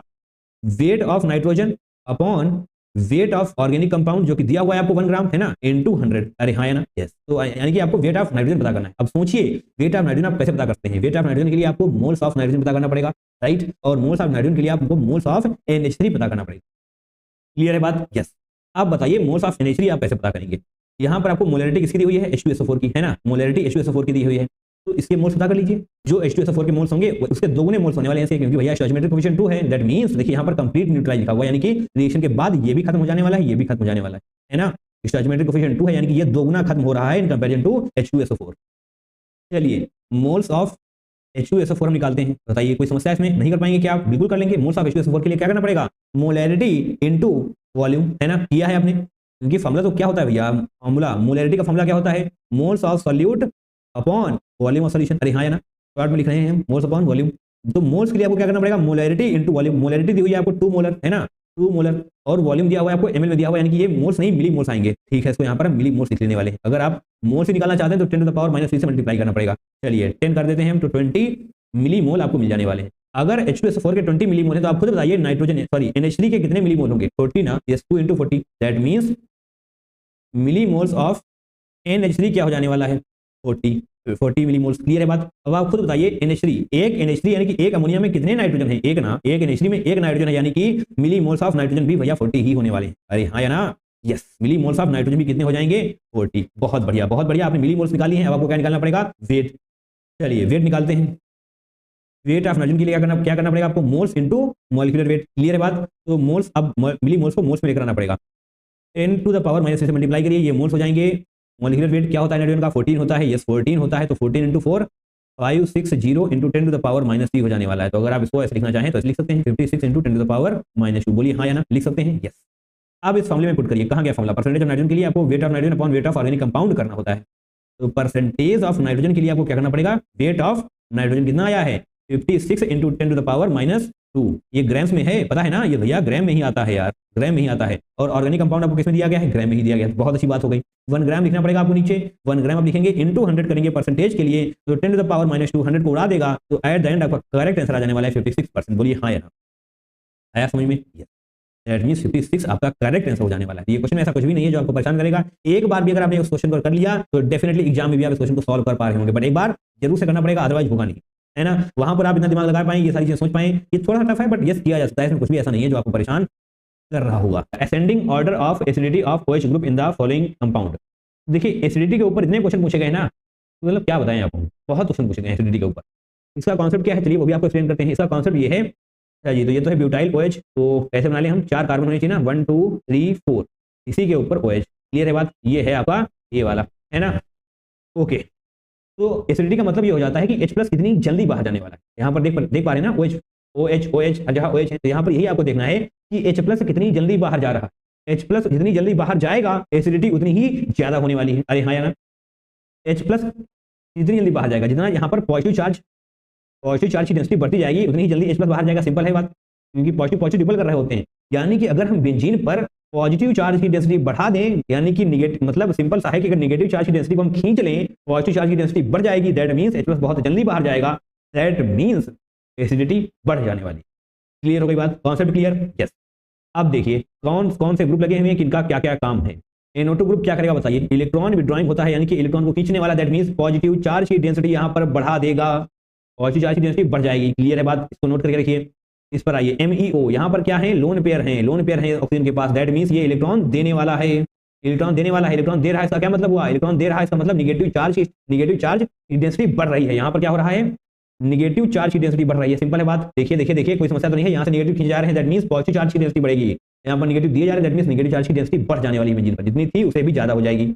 यहाँ पर कुछ भी नहीं करा जा रहा है, जो था वही रहेगा। क्लियर है बात? यहाँ पर देखिए ई में देखिए NO2, यहाँ पर NO2 दो है भैया, NO2 खींचने पे लगा हुआ है। NO2 को इलेक्ट्रॉन की चाहिए, ओहो इलेक्ट्रॉन चाहिए, यहाँ पर तो दो NO2 है ना? यानी कि ई वाला ज्यादा पावरफुल तरीके से इलेक्ट्रॉन खींचेगा, किससे? In comparison to B. अरे हाँ या ना? यस। कॉन्सेप्ट क्लियर हो रहे हैं? अब ध्यान से सुनिए। देखिए ए वाले की एसिडिटी तो सबसे कम होने वाली है, ए वाले की एसिडिटी सबसे कम होने वाली है। देखिए ओके, यहाँ पर भी दो ही ऑप्शन आपको मिलने वाले हैं। ठीक है, ए की एसिडिटी इसलिए सबसे कम होगी क्योंकि ये क्या करेगा? CH3 है ना? क्या करेगा? CH3 इलेक्ट्रॉन देगा, दैट मींस स्टेबिलिटी बढ़ाएगा ना, इलेक्ट्रॉन दे रहा है, दैट मींस नेगेटिव चार्ज की स्टेबिलिटी बढ़ रही है। भैया नेगेटिव चार्ज अगर बढ़ रहा है तो H+ बाहर क्यों जाएगा? नहीं जाएगा ना, दैट मींस ए तो सबसे कम होने वाला है। अब यहाँ पर देखिए एलिफेटिक में आपको याद होना चाहिए एसिडिटी कम ही होने वाली है। इस पर आइए, जो नेगेटिव चार्ज की डेंसिटी को बढ़ा रहा होगा वो एसिडिटी को कम कर रहा होगा। क्लियर है बात? देखिए नेगेटिव चार्ज की डेंसिटी को कौन बढ़ा रहा है? ये बढ़ाने में लगा हुआ है ना, इसका मतलब ये एसिडिटी को कम कर रहा है ना? तो ये AC होगा, बिल्कुल होगा। कोई समस्या, कोई दुख, कोई तकलीफ नहीं ना? नेगेटिव चार्ज बढ़ रहा है भैया, H+ बाहर नहीं जाने वाला। अब ठीक है, ए के बाद C। अब ठीक इतना हो गया। अब ये क्या कर रहा है? NO2 क्या करने में लगा है? ये तो नेगेटिव चार्ज की डेंसिटी को कम कर रहा है ना, नेगेटिव चार्ज को कम कर रहा है, दैट मींस पॉजिटिव चार्ज की डेंसिटी को बढ़ा रहा है, दैट मींस H+ और जल्दी बाहर जाएगा। पर यहाँ पर तो कुछ भी नहीं हो रहा है, यहाँ पर जो था वही रहने वाला है। इसके बाद E का नंबर आएगा, ओके D का नंबर आ जाएगा। अब यहाँ पर एक ही NO2 है तो B आएगा, नीचे E के पास 2 NO2 है तो उसके बाद E का नंबर आएगा। ये हो चुका है आपका करेक्ट एसिडिटी का ऑर्डर ACDBE। क्या कोई है क्या? ACDBE, that means option number 4 आपका बिल्कुल सही हो जाने वाला है। कोई तकलीफ, कोई दुख नहीं ना? कोई डाउट तो नहीं होगा आई थिंक, क्योंकि सब कुछ एक्सप्लेन किया जा रहा है एंड आपको समझ में भी आ रहा होगा। अच्छा जी, तो ये आपको दिया गया है एंड आपसे पूछा गया है किस टाइप का ये ऑर्गेनिक कंपाउंड है? Benzenoid, aromatic, benzenoid, non aromatic, acyclic, alicyclic. चलिए सब कुछ एक्सप्लेन करते हैं आपको। बेंजीनॉइड का मतलब होता है जिसके पास बेंजीन हो, है ना? बेंजीन प्रेजेंट हो, बस इतना सा मतलब है इसका, बेंजीन प्रेजेंट हो किसी भी तरीके से हो। बेंजीन पे अगर आप OH लगा देंगे तो वो भी बेंजीनॉइड हो जाने वाला है। अगर दो बेंजीन को एक साथ कर देंगे तो उसको भी हम बेंजीनॉइड ही बोलते हैं, है ना? ये भी बेंजीनॉइड ही होने वाला है। 3 बेंजीन लगाएंगे उसको भी हम बेंजीनॉइड ही बोल रहे होंगे। एट द एंड बेंजीन होना चाहिए। तो क्या आपको यहाँ पर बेंजीन नजर आ रहा है? नहीं ना, दैट मींस ऑप्शन नंबर 1 नहीं होगा, सिंपल। अब क्या बात? बेंजीन नॉइड नॉन एरोमेटिक, इसका मतलब होता है बेंजीन की शक्ल तो लगती है बट बेंजीन होते नहीं है। अरे हाँ है ना। अब क्या बोल दिया हमने, ये मतलब ये वाला यहाँ पर देखेंगे आप नाइट्रोजन आपको कहीं कहीं पर लगा हुआ मिलेगा। अब बताइए ये बेंजीन है क्या? नहीं है, बट बेंजीन की जैसा लगता जरूर है, पर ये बेंजीन नहीं है। इसी को हम बोलते हैं बेंजीनॉइड नॉन एरोमेटिक, है ना। तो क्या आपको ऐसा कुछ नजर आ रहा है? नहीं ना। ऑप्शन नंबर 2 को भी हटाइए। एसाइक्लिक का मतलब होता है साइक्लिक ना हो, साइक्लिक ना हो, स्ट्रेट चेन हो, बिल्कुल इस प्रकार से या कुछ ऐसा, यहाँ पर आप लगा देंगे ब्रांचिंग वगैरह, तो इसको बोलते हैं हम एसाइक्लिक। तो क्या ये वाला है? ये वाला भी नहीं है यार। ओहो। एलिसाइक्लिक का मतलब होता है साइक्लिक होना चाहिए। एलिसाइक्लिक का मतलब होता है साइक्लिक होना चाहिए। बताइए साइक्लिक, क्या आपको ऊपर वाला साइक्लिक नजर आ रहा है क्या? बोलिए बोलिए, नजर आ रहा है ना? सिंपल सी बात है। यस, यानी कि ऑप्शन नंबर 4 ही आपका सही हो जाएगा। इतना सा मतलब है इसका, कोई तकलीफ नहीं ना, सब कुछ याद कर सकते हैं। हो सकता है अगली बार आपसे बेंजीनॉइड के बारे में पूछ लिया जाए, हो सकता है ना। बेसिक क्लास का क्वेश्चन है, उठाया जा सकता है। The order of relative stability of the contributing structure. ओहो, तो कुछ स्ट्रक्चर्स आपके पास दिए हुए हैं, ये हो जाएगा आपका पहला स्ट्रक्चर, ये हो जा रहा है आपका दूसरा स्ट्रक्चर, ये हो रहा है तीसरा स्ट्रक्चर। एंड आपसे पूछा गया इसमें सबसे ज्यादा स्टेबिलिटी किसकी है। ओके, तो आपको कुछ हम पॉइंट्स लिखा दें। यहाँ पर देखिए, यहाँ पर क्या कोई आपको चार्ज नजर आ रहा है? नहीं ना, सिर्फ और सिर्फ आपको लोन पे नजर आ रहे हैं। बट यहाँ पर क्या है? Positive charge. यहाँ पर क्या है? Positive charge. यहाँ पर निगेटिव भी है, यहाँ पर भी निगेटिव है। अब क्या बात आपको पता होना चाहिए, स्टेबिलिटी न्यूट्रल की ज्यादा होती है in comparison to charge. Stability neutral की ज्यादा होने वाली है ना, in comparison to charge. Clear है बात? यस, दैट मींस 1 की स्टेबिलिटी ज्यादा होने वाली है 2 एंड 3 से, है ना। 1 की स्टेबिलिटी सबसे ज्यादा हो जाएगी इन तीनों में। अब सेकंड थर्ड पे आइए। यहाँ पर आपके पास निगेटिव है ऑक्सीजन एटम पर, यहाँ पर निगेटिव है कार्बन एटम पर, है ना, है ना। तो बताइए जनाब, यहाँ पर कौन सा ज्यादा इलेक्ट्रोनेगेटिव है? किसकी इलेक्ट्रोनेगेटिविटी ज्यादा होती है? ऑक्सीजन की ना, ऑक्सीजन की इलेक्ट्रोनेगेटिविटी ज्यादा होती है। तो आप यहाँ पर ये भी लिख लें कि negative charge should be on the more electronegative atom. Negative charge should be on more electronegative atom. अरे हाँ है ना, मोर इलेक्ट्रोनेगेटिव एटम। इन 2 पॉइंट के दम पर आप इसको सॉल्व करते हैं। यानी कि निगेटिव चार्ज यहाँ ऑक्सीजन पर है, यहाँ कार्बन पे है। इसका क्या मतलब हुआ? इसका मतलब हुआ कि सेकेंड वाले की स्टेबिलिटी ज्यादा होने वाली है इन कंपैरिजन टू थर्ड। बोलिए हाँ या ना। यस, बिल्कुल होगा। निगेटिव चार्ज शुड बी, इसको थोड़ा सही कर लेते हैं, ये राइटिंग थोड़ी सी ज्यादा ही खराब है, एस बना लेंगे हम बढ़िया तरीके से इस प्रकार से। Should be on more electronegative atom, है ना। क्लियर है बात? आगे बढ़ जाएं, आगे बढ़ जाएं। क्या पहले सही ऑप्शन तो टिक करें आप। Question number, sorry option number 1 आपका बिल्कुल सही हो जाने वाला है। Appearance of blood red colour. भैया ब्लड रेड कलर हमने चीख चीख कर आपको कराया है। कहां पर कराया है? देखिए, purification of organic chemistry, POC वाले वीडियो में हमने कराया हुआ। नहीं देख रहे हैं आप, गलती कर रहे हैं, जाकर जरूर से देखना है। हर एक चीज का नोट्स भी बनाना है वहां से आपको, है ना। Appearance of blood red colour on treatment of sodium fusion extract, इसके बारे में भी बताते हैं। Of an organic compound with FeSO4। FeSO4 का मतलब हो जाएगा Fe2+। अरे हाँ है ना। इन प्रेजेंस ऑफ कंसंट्रेटेड H2SO4, यानी कि H+ मिलने वाला है आपको इसे। Indicate the presence of element. Okay, bromine, nitrogen, nitrogen sulphur and only sulphur. Clear है बात? देखिए Fe2+, यहाँ पर इसको समझने पहले सोडियम फ्यूजन एक्सट्रैक्ट का मतलब क्या होगा। सोडियम फ्यूजन एक्सट्रैक्ट का मतलब होने वाला है, ये आप लेसन स्टेज में पढ़ते हैं। कैसे? आपके पास सोडियम भी है, सल्फर भी है, कार्बन भी है, नाइट्रोजन भी है, या इन तीनों को रखते हैं ऐसे, इसके साथ कर देते हैं सोडियम को। समझना जैसे भी है समझ सकते हैं। बाकी एट द एंड ये तीनों ऐड ही हो जाने वाले हैं, SCN, इस प्रकार से NaSCN। इसी को हम बोलते हैं सोडियम फ्यूजन एक्सट्रैक्ट, जो यहाँ पर आपको लिखा हुआ दिखाई दे रहा है। अरे हाँ या ना। यस, क्या मतलब हुआ इसका? देखिए इसको, Na+ होने ही वाला है, Na+ हो जाएगा, देन SCN निगेटिव आ जाने वाला है। क्लियर हो रही है बातें? बिल्कुल बिल्कुल क्लियर हो रही है, कोई दिक्कत कोई तकलीफ नहीं है यहाँ पर हमें। Fe2+, क्या लिखा हुआ है? Organic compound with FeSO4 in presence of concentrated H2SO4। यानी कि Fe2+ आपके पास है, कंसंट्रेटेड H2SO4 क्या देगा? H+ दे देगा। और यहाँ से क्या मिलने वाला है आपको? SCN negative. अरे हाँ है ना, SCN निगेटिव आपको मिलने वाला है। तो क्या बन जाएगा? FeSCN whole thrice. क्लियर है बात? दैट मींस यहाँ पर Fe3+ बन जाने वाला है। Fe2+ से Fe3+। इसी केस में आपको ब्लड रेड कलर दिखाई देता है, एंड इसका कलर ही होता है ब्लड रेड कलर। तो रेड कलर को हम ले आए क्या एक बार? यस, रेड कलर को लाया जाएगा, उसी से लिखा जाएगा ब्लड रेड कलर। यही आपसे कहा गया है ना, ब्लड रेड कलर। तो देखिए यहाँ पर क्या क्या एलिमेंट प्रेजेंट है। सल्फर है, कार्बन है, नाइट्रोजन है। सल्फर एंड नाइट्रोजन के बारे में पूछा गया है। यस, आपका ऑप्शन नंबर 3 सही होगा। यहाँ पर 1 लिखा हुआ है, 1 नहीं, ऑप्शन नंबर 3 आपका बिल्कुल सही होने वाला है ना। इसी का होता है ब्लड रेड कलर। जब ये बन जाएगा तो आपको यहाँ पर दिखाई दे जाने वाला है। क्या दिखाई देगा? FeSCN whole thrice. क्लियर? दिक्कत तो नहीं है। VOC वाले वीडियो देखेंगे तो सब कुछ यहाँ पर क्रिस्टल क्लियर होता हुआ नजर आ रहा होगा आपको। Ascending acidity order of the following H atoms. अच्छा जी, तो आपसे पूछा गया है ascending acidity order of the following H atoms. तो एसिडिटी का ऑर्डर देंगे हम। एसिडिटी इज डायरेक्टली नहीं, इनवर्सली प्रोपोर्शनल टू क्या होने वाला है? Stability of conjugate base. Stability of conjugate base, इस तरीके से आप पता कर सकते हैं, है ना। कंजुगेट बेस की स्टेबिलिटी को इन्वर्स कर देंगे जब आप, तब आपको एसिडिटी का ऑर्डर मिल जाने वाला है। तो अगर इससे भी आसान आप ऐसे समझिए तो आसानी रहने वाली है। स्टेबिलिटी देखिए, acidity directly proportional to stability of carbon ion. Stability of carbon ion, है ना, कार्बन निगेटिव। अब यहाँ पर जो भी हाइड्रोजन है ना, सभी के हाइड्रोजन को हटाइए, कार्बन पर निगेटिव लगाइए।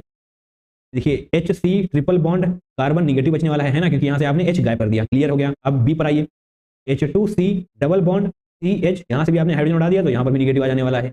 अब देखिए हाइड्रोजन ना लिखें क्या, चलिए लिख लेते हैं H3C H3C H3C, और यहाँ पर क्या होने वाला है, कार्बन होने वाला है, तो इतना बड़ा नहीं बनाएंगे, कार्बन होने वाला है, यहाँ पर भी कार्बन, यहाँ पर भी कार्बन, तो इसके पास भी निगेटिव आ जाने वाला है, क्योंकि इसका भी तो एक हाइड्रोजन आपने उड़ा दिया।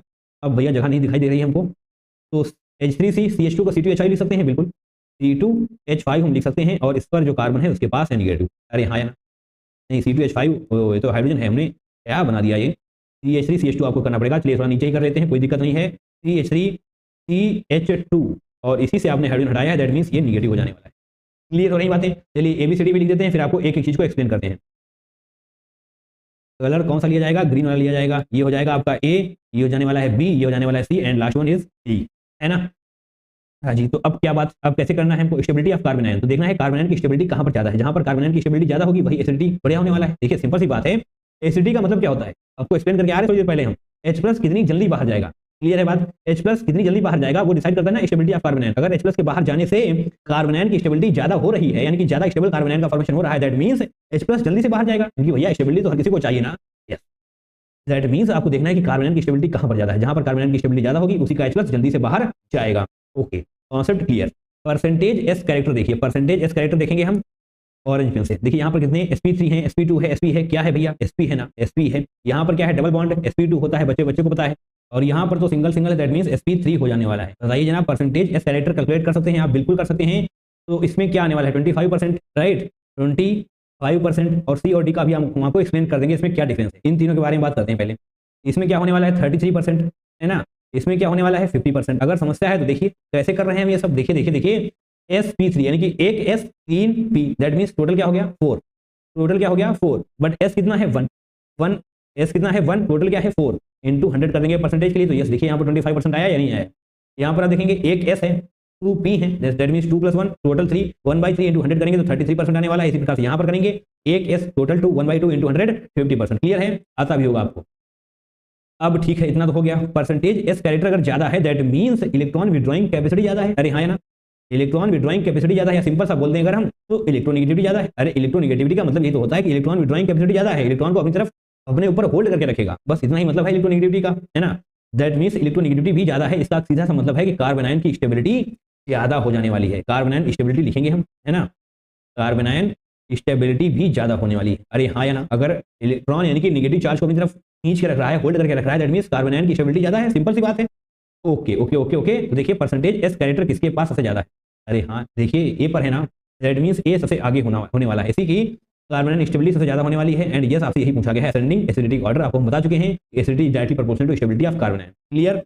ए के बाद क्या है बी, ए के बाद बी आएगा। अब सी डी के ऊपर हम जाने से पहले आपको एक बात और बताते हैं, क्या CH3 इलेक्ट्रॉन दे रहा होगा ना, इलेक्ट्रॉन डोनेटिंग दे रहा होगा। देखिए यहाँ पर इलेक्ट्रॉन डोनेटिंग, यहाँ पर तीन है ना CH3, यानी कि इलेक्ट्रॉन की डेंसिटी को कुछ हद तक कम कर पा रहे होंगे ये, क्योंकि यहाँ पर बहुत ज्यादा इलेक्ट्रॉन हो जाएगा। यहाँ पर एक ही है, दैट मींस डी ज्यादा स्टेबल होने वाला है in comparison to C. D की स्टेबिलिटी ज्यादा होगी, सी से कोई तकलीफ नहीं होनी चाहिए। समझ सकते हैं इस सब चीजों को, इलेक्ट्रॉन डोनेटिंग होने वाला है ये, है ना, स्टेबिलिटी को कम कर रहा होगा, कार्बन की स्टेबिलिटी को कम कर देगा, बट यहाँ पर उतना इफेक्ट नहीं डाल पाएगा। एक ही है, दैट मींस ABDC है क्या कोई, ABDC। ऑप्शन नंबर 1 आपका बिल्कुल सही हो जाएगा। स्क्रीन को थोड़ा ऐसे करते हैं, है ना, ऑप्शन नंबर 1 ABDC। यहाँ पर क्या है ABCD नहीं, ये गलत हो जाएगा, ये तीनों गलत हैं। ऑप्शन नंबर ए ही आपका सही हो जाने वाला। एग्जाम्पल ऑफ विनाइल हैलाइड आपसे पूछा गया है, विनाइल हैलाइड के एग्जाम्पल पूछे गए हैं आपसे, तो चलिए vinyl halide, aryl halide, allyl halide सब कुछ बताते हैं आपको। चलिए कहाँ पर बता दें हम, यहीं पर आते हैं। विनाइल हैलाइड, विनाइल हैलाइड में कार्बन डबल बॉन्ड कार्बन से ही आपका हैलोजन जुड़ा हुआ होता है। अरे हाँ या ना, यस। और इसी प्रकार से एराइल हैलाइड भी होता है। एराइल हैलाइड इस केस में क्या है, यहाँ पर एराइल है ना, दैट मींस इस तरीके से आप बेंजीन रिंग बनाएंगे एंड बेंजीन रिंग से डायरेक्ट जुड़ा होता है हैलोजन। क्लियर हो रही बातें, देख पाएंगे आप कार्बन डबल बॉन्ड कार्बन से ही हैलोजन जुड़ा हुआ है, ठीक है। और तीसरा क्या होता है एलाइल हैलाइड। अरे हाँ या ना, एलाइल हैलाइड क्या होने वाला है, इसमें होता है कि कार्बन डबल बॉन्ड कार्बन जिस कार्बन से जुड़ा हुआ है उससे हमें हैलोजन जोड़ना होता है। क्लियर बात, देखिए ध्यान से देखिए, कार्बन डबल बॉन्ड कार्बन हो गया, इससे एक और कार्बन जोड़िए, उससे आपको हैलोजन जोड़ना है। डिफरेंस समझ आ रहा है ना, देखिए देखिए देखिए, समझ आ रहा है ना, यस। और इसी प्रकार से होता है बेंजाइल, है ना। बेंजाइल के केस में क्या होने वाला है, यहाँ पर जनाब रिंग बनने वाली है ना, रिंग से आप ये सब करेंगे।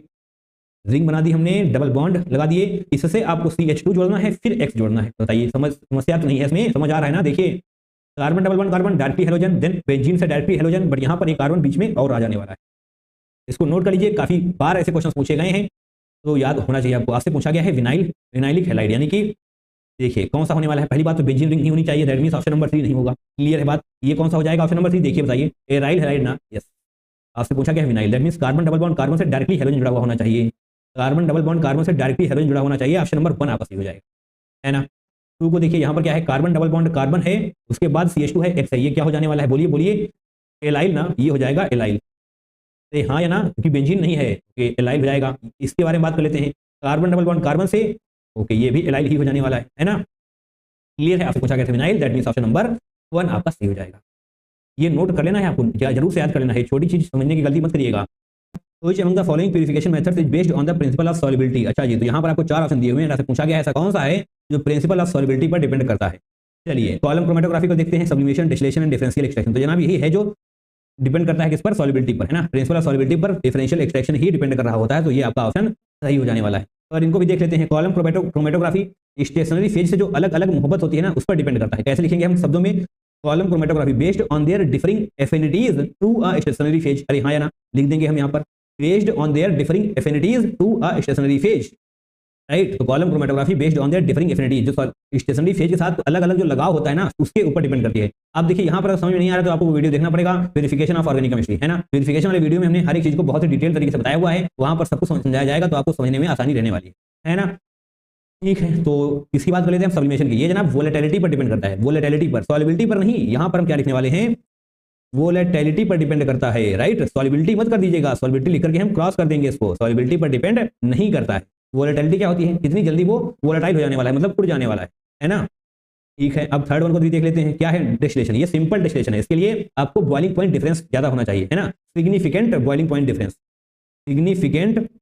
सिग्निफिकेंट बॉइलिंग पॉइंट डिफरेंस, ध्यान रखिएगा, ये सिंपल डिस्टिलेशन है। अगर फ्रैक्शनल डिस्टिलेशन हो रहा होता तो बहुत ही माइन्यूट बॉइलिंग पॉइंट डिफरेंस होना चाहिए। इन केस ऑफ फ्रैक्शनल डिस्टिलेशन, अगर फ्रैक्शनल डिस्टिलेशन होता है तो बॉइलिंग पॉइंट डिफरेंस बहुत कम होगा, तो काम चल जाएगा। बट भैया अगर सिंपल डिस्टिलेशन है ना, तो सिग्निफिकेंट बॉइलिंग पॉइंट डिफरेंस होना चाहिए, ठीक ठाक डिफरेंस होना चाहिए। ठीक है, सारी बातें समझ में आ गई, options clear. A species having carbon with sextet of electrons and can act as electrophile is called. अच्छा, तो आपसे यहाँ पर कहा गया है कि सेक्टेट का मतलब होता है, देखिए 6 वैलेंस इलेक्ट्रॉन्स, बस इसका इतना सही मतलब है, 6 वैलेंस इलेक्ट्रॉन्स होने चाहिए, and can act as electrophile, and can act as electrophile. तो आइए कार्बन फ्री रेडिकल को देखते हैं भैया, कार्बन फ्री रेडिकल का स्ट्रक्चर बना देंगे हम, चलिए बना देते हैं। एक बार हाइड्रोजन को बिलो द प्लेन रखेंगे, एक बार हाइड्रोजन को एबो द प्लेन रखेंगे, एंड एक बार सेम प्लेन में रखेंगे, है ना। क्लियर हो गई बात। अब जो यहाँ पर आप देखेंगे ना, यहाँ पर एक इलेक्ट्रॉन हो जाने वाला है, कार्बन फ्री रेडिकल ना, रेडिकल बोले तो एक सिंगल इलेक्ट्रॉन होने वाला है। और अब भैया कितने इलेक्ट्रॉन हो गए यहाँ पर, 1 2 3 4 5 6 और एक साथ, 7 नंबर ऑफ इलेक्ट्रॉन्स आपके पास हो चुके हैं, जो कि नहीं होने चाहिए, क्योंकि आपसे क्या पूछा गया है भैया, सेक्टेट यानी कि 6 वैलेंस इलेक्ट्रॉन्स होने चाहिए। ये इलेक्ट्रॉन ना ही न्यूक्लियोफाइल की तरह अटैक करेगा, ना ही इलेक्ट्रोफाइल की तरह बिहेव करने वाला है ना, कुछ नहीं होने वाला। दैट मींस ये ऑप्शन आपका गलत हो जाने वाला है। अब आइए कार्बोनाइन पर, कार्बोनाइन यानी कि नेगेटिव चार्ज आपको मिलने वाला है। क्लियर है बात।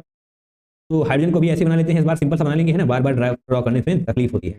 कार्बोनाइन निगेटिव है, इसका मतलब यहाँ पर निगेटिव है, दैट मींस इसके पास 2 इलेक्ट्रॉन और हो जाने वाले हैं। क्लियर है बात, 2 इलेक्ट्रॉन इसके पास और हो जाएंगे, एक लोन पेयर ऑफ एक लोन पेयर, दैट मींस यहाँ पर 1 2 3 4 5 6 7 8 इलेक्ट्रॉन हो चुके हैं। 8 इलेक्ट्रॉन्स बोले तो ऑक्टेट कंप्लीट हो चुका है। जब ऑक्टेट कंप्लीट हो चुका है तो क्यों अटैक करेगा, इधर उधर नहीं करना है इसको अटैक वगैरह, अपने आप में ही संतुष्ट है, तो ये भी गलत हो जाएगा, क्योंकि आपसे क्या पूछा गया है, 6 वैलेंस इलेक्ट्रॉन होने चाहिए, and can act as electrophile, गलत, ये भी गलत। थर्ड पर आइए कार्बोकैटायन की बात कर लेते हैं।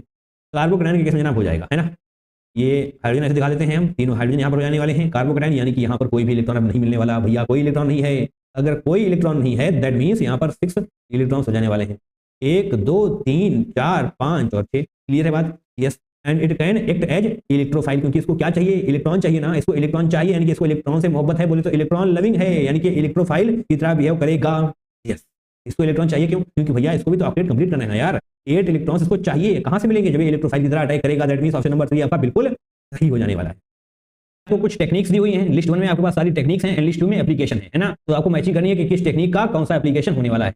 अभी जो लास्ट क्वेश्चन में आपने किया, मतलब थोड़ी देर पहले जो आपने कोई क्वेश्चन किया हुआ था, वहां पर आपसे किस प्रिंसिपल पर टेक्निक्स बेस्ड हैं वो पूछा गया था, बट इस बार एप्लीकेशन पूछ लिया गया है ना, तो इसको भी बहुत ही शिद्दत के साथ करना है, हर एक चीज को समझते हुए चलना है। क्लियर है बात। देखिए डिस्टिलेशन ये किस पर डिपेंड करता है, डिस्टिलेशन किस पर डिपेंड करता है, जहां पर बॉइलिंग पॉइंट डिफरेंस ज्यादा होता है ना, बता चुके हैं आपको हम।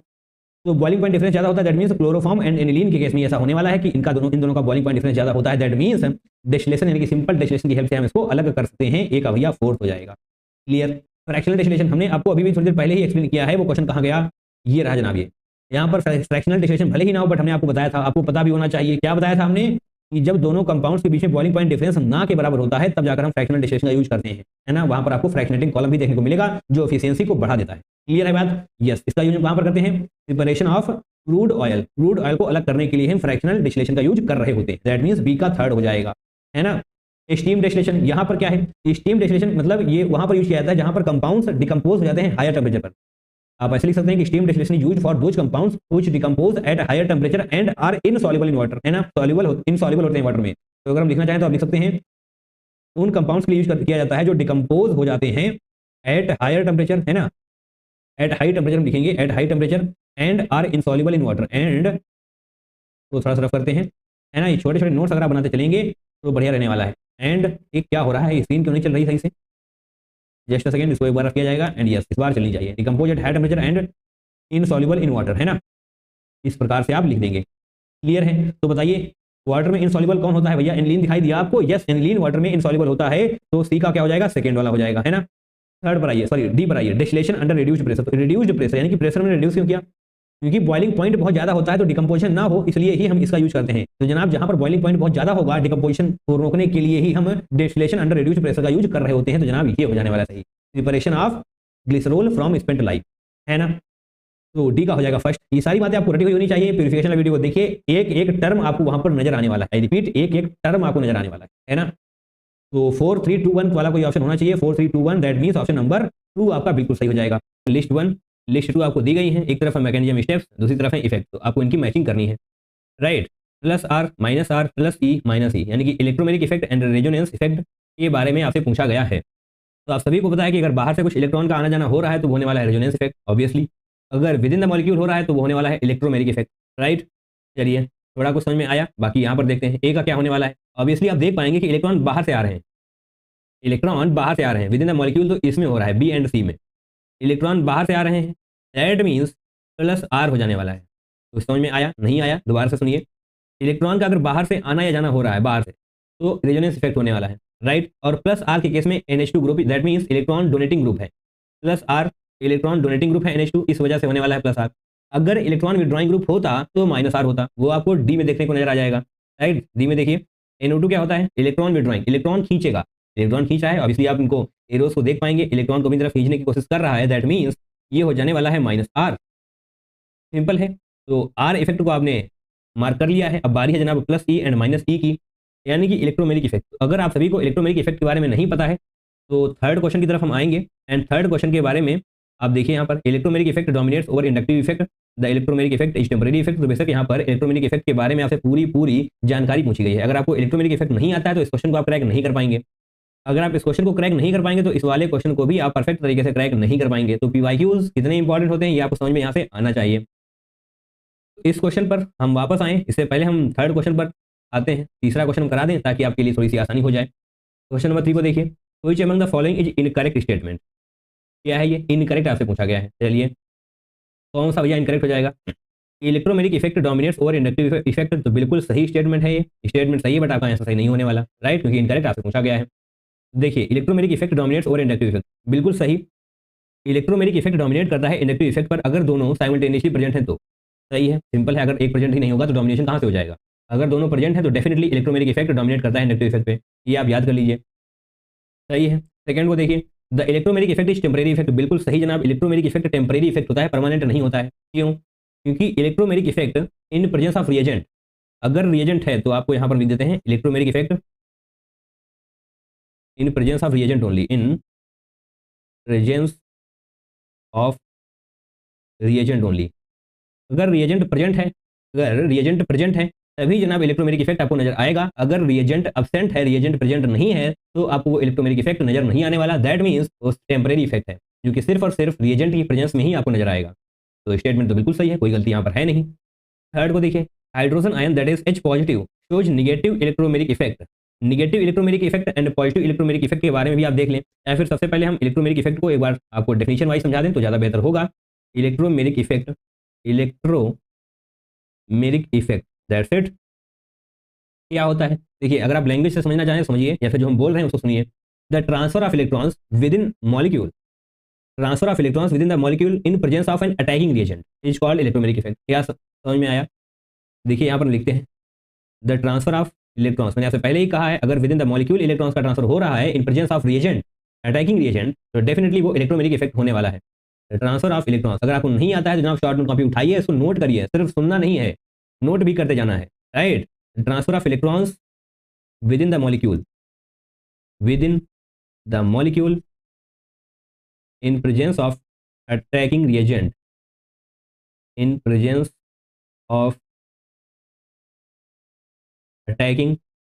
बाकी तो आप आगे लिख ही लेंगे, इज कॉल्ड इलेक्ट्रोमेरिक इफेक्ट, तो वो सभी आने की जरूरत है नहीं।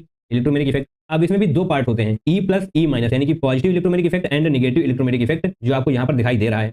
तो ई प्लस क्या होता है? Transfer of electrons towards the reagent, note कर लीजिए, transfer of electrons towards the reagent. देखिए हम थोड़ा शॉर्ट में लिख रहे हैं, बाकी आप आगे लिख पाएंगे। Transfer of electrons towards the reagent, right. ये हमने बोला है पॉजिटिव इलेक्ट्रोमेरिक इफेक्ट के बारे में। Negative electromeric effect that means E negative क्या होगा? Transfer of electrons away from the reagent. बड़ा ही हॉस पॉच सा हो गया है, बड़ी ही गंदगी यहाँ पर हो गई है, बट आप समझ पाएंगे अगर आपने सही सुना है, तो उसमें कोई भी दिक्कतें आपको नहीं होनी चाहिए। ई निगेटिव यानी कि negative electromeric effect away from the reagent, सही है, कोई दिक्कतें तो जनाब नहीं नजर आ रही हैं, सही है, गॉट इट। देखिए third one, hydrogen ion H plus shows negative electromeric effect, जनाब ये हो जाएगा गलत, H प्लस निगेटिव नहीं पॉजिटिव शो करने वाला है, दैट मीन्स यही आपका करेक्ट आंसर होगा, आपको इनकरेक्ट पता करना था, राइट, सही है। फोर्थ को भी देख लीजिए, the organic compound shows electromeric effect in the presence of the reagent only, अभी अभी जनाब हम आपको बता कर आए हैं, इसीलिए इसको टेम्परेरी इफेक्ट बोला जाता है। तो ये तीनों लाइनें सही हैं, 1, 2 एंड 4, तो ये वाले आंसर नहीं होने वाले, ऑब्वियसली थर्ड वन आपका करेक्ट हो जाएगा, कोई दिक्कत नहीं है। इलेक्ट्रोमेरिक इफेक्ट पूरी तरह से समझ में आ चुका है, नहीं आया जो जनाब दोबारा से देखिए, पीछे जाइए, दोबारा से वीडियो को चलाइए, काफी चीजें आपकी क्लियर हो रही होंगी, right. Transfer of electrons within the molecule in presence of attacking reagent को हम बोलते हैं इलेक्ट्रोमेरिक इफेक्ट। चलिए क्वेश्चन नंबर 1 पर वापस आते हैं, क्वेश्चन नंबर 3 को हमने क्रैक कर लिया है, क्वेश्चन नंबर 1 को भी हम फटाफट से क्रैक कर देंगे। देखिए यहाँ पर with in the molecule transfer हो रहा है या नहीं हो रहा है? ऑब्वियसली जनाब हो ही रहा है, राइट। H प्लस यहाँ पर है, अभी भी आपको बता कर आए हैं, H plus negative electromeric effect नहीं पॉजिटिव इलेक्ट्रोमेरिक इफेक्ट होगा, इसलिए जनाब यहाँ पर प्लस ई लिखिए, यानी कि थर्ड वन इसका सही हो जाएगा। और यहाँ पर क्या है? CN, यहाँ पर भी with in the molecule transfer of electron हो रहा है, तो यहाँ पर जनाब माइनस ई हो जाने वाला है, that means negative electromeric effect, सही है। देखिए जो यहाँ पर है ना, इस वाले बी में H plus positive electromeric effect, वही आपसे यहाँ पर पूछ लिया गया है, कॉन्सेप्ट से में बस पूछने का तरीका बदल दिया गया है। अगर आपने शिद्दत से PYQ सॉल्व किए होंगे तभी ऐसे क्वेश्चंस को आप क्रैक कर पाएंगे एग्जाम में, राइट, सही है, कोई दिक्कत। चलिए आंसर को मार्क कर लेते हैं। ए का क्या होना चाहिए? प्लस आर कहाँ पर है? ए का फोर्स होना चाहिए, ए का फोर्स होना चाहिए, दैट मीन्स ऑप्शन नंबर 1 सही हो गया, ग्रेट। यानी कि आपको इलेक्ट्रोमेरिक इफेक्ट अगर ना भी आता होता तभी आप इस क्वेश्चन को सॉल्व कर सकते थे, बट एट द एंड आपको सारे कॉन्सेप्ट आने चाहिए। बी को क्या होने वाला है? Plus E, that means third, yes, B का थर्ड, सी का जनाब माइनस ई 1, सी का 1, डी का second, that's great. Which of the following nitrogen containing compound does not, ओहो डज नॉट इनकरेक्ट पर अंडरलाइन फटाफट से कर लेनी है। Give Lassaigne's test, okay. चलिए इनका सबसे पहले हम फॉर्मूला लिखेंगे तो आपको आसानी रहेगी समझने में। यूरिया का क्या होता है फॉर्मूला? NH2CONH2, right. और जनाब फिनाइल हाइड्रोजीन का क्या होता है? C6H8N2। ग्लाइसिन का क्या होता है? C2H5NO2। अब बारी है जनाब हाइड्रोजीन की। फिनाइल हाइड्रोजीन का तो होता है C6H8N2, बट हाइड्रोजीन का होता है जनाब N2H4, राइट। अभी आप इन चारों को ध्यान से देखिए, urea, phenyl hydrazine, glycine and hydrazine. जब आप इन चारों को बहुत ही ध्यान से देखेंगे तो आप पाएंगे कि हाइड्रोजीन में कार्बन एब्सेंट है, हाइड्रोजीन में कार्बन नहीं है, दैट मीन्स ये लेसेंस टेस्ट नहीं देने वाला, तो आपका यही करेक्ट आंसर हो जाएगा। The number of different chain isomers for C7H16, तो ये है बड़ा शानदार सा क्वेश्चन, -1 लेकर बैठा हुआ है ये। थोड़ी सी भी गलती करेंगे माइनस मिलेगा, क्योंकि न्यूमेरिकल टाइप क्वेश्चन है, ऑप्शंस आपके पास होंगे नहीं, थोड़ी सी भी गलती एंड -1। चलिए हम अच्छा सा पेन लेकर आते हैं। ओहो ये शायद कुछ ज़्यादा ही अच्छा कलर ले लिया हमने, यस।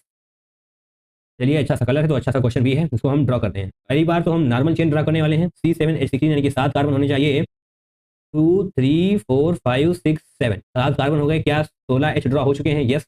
3 यहाँ पर, 2 3 2 5 2 7 2 9 2 11 2 13 3 16 हाइड्रोजन है, 7 कार्बन है, ठीक है जनाब। डिफरेंट चेन आइसोमर आपको बनाने हैं, यानी कि चेन को आप इधर उधर करेंगे, ग्रेट। चलिए ये तो हो गई 7 कार्बन की चेन, अब हम 6 कार्बन की चेन बनाने वाले हैं।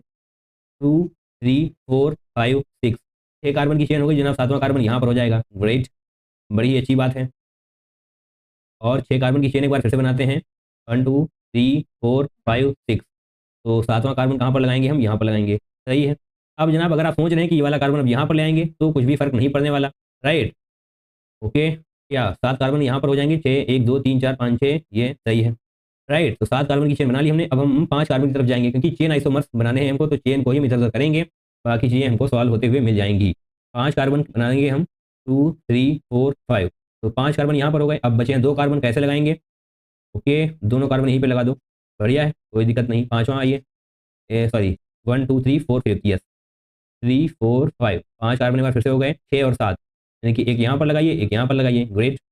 1 2 3 4 5, 5 कार्बन ये हो गए। और जनाब यहाँ पर ही दोनों लगा देते हैं इस बार, सही है, कोई दिक्कतें नहीं होनी चाहिए। 2 3 4 5, देखिए थोड़ा सा भी आपका इधर उधर होगा फोकस तो दिक्कतें होंगी, पूरा फोकस बनाकर रखिए, सब कुछ आपको बताया जाएगा। सही है, इसको देखिए। अब 5 कार्बन की चेन जनाब आप बना रहे हैं, तो ये 2 कार्बन यहाँ पर हो चुके हैं, एक बार यहाँ हो चुका है, यहाँ पर भी हो चुका है, तो अब कहाँ बचे हैं, इस बार यहाँ पर कर दीजिए। सही है, 2 3 4 5।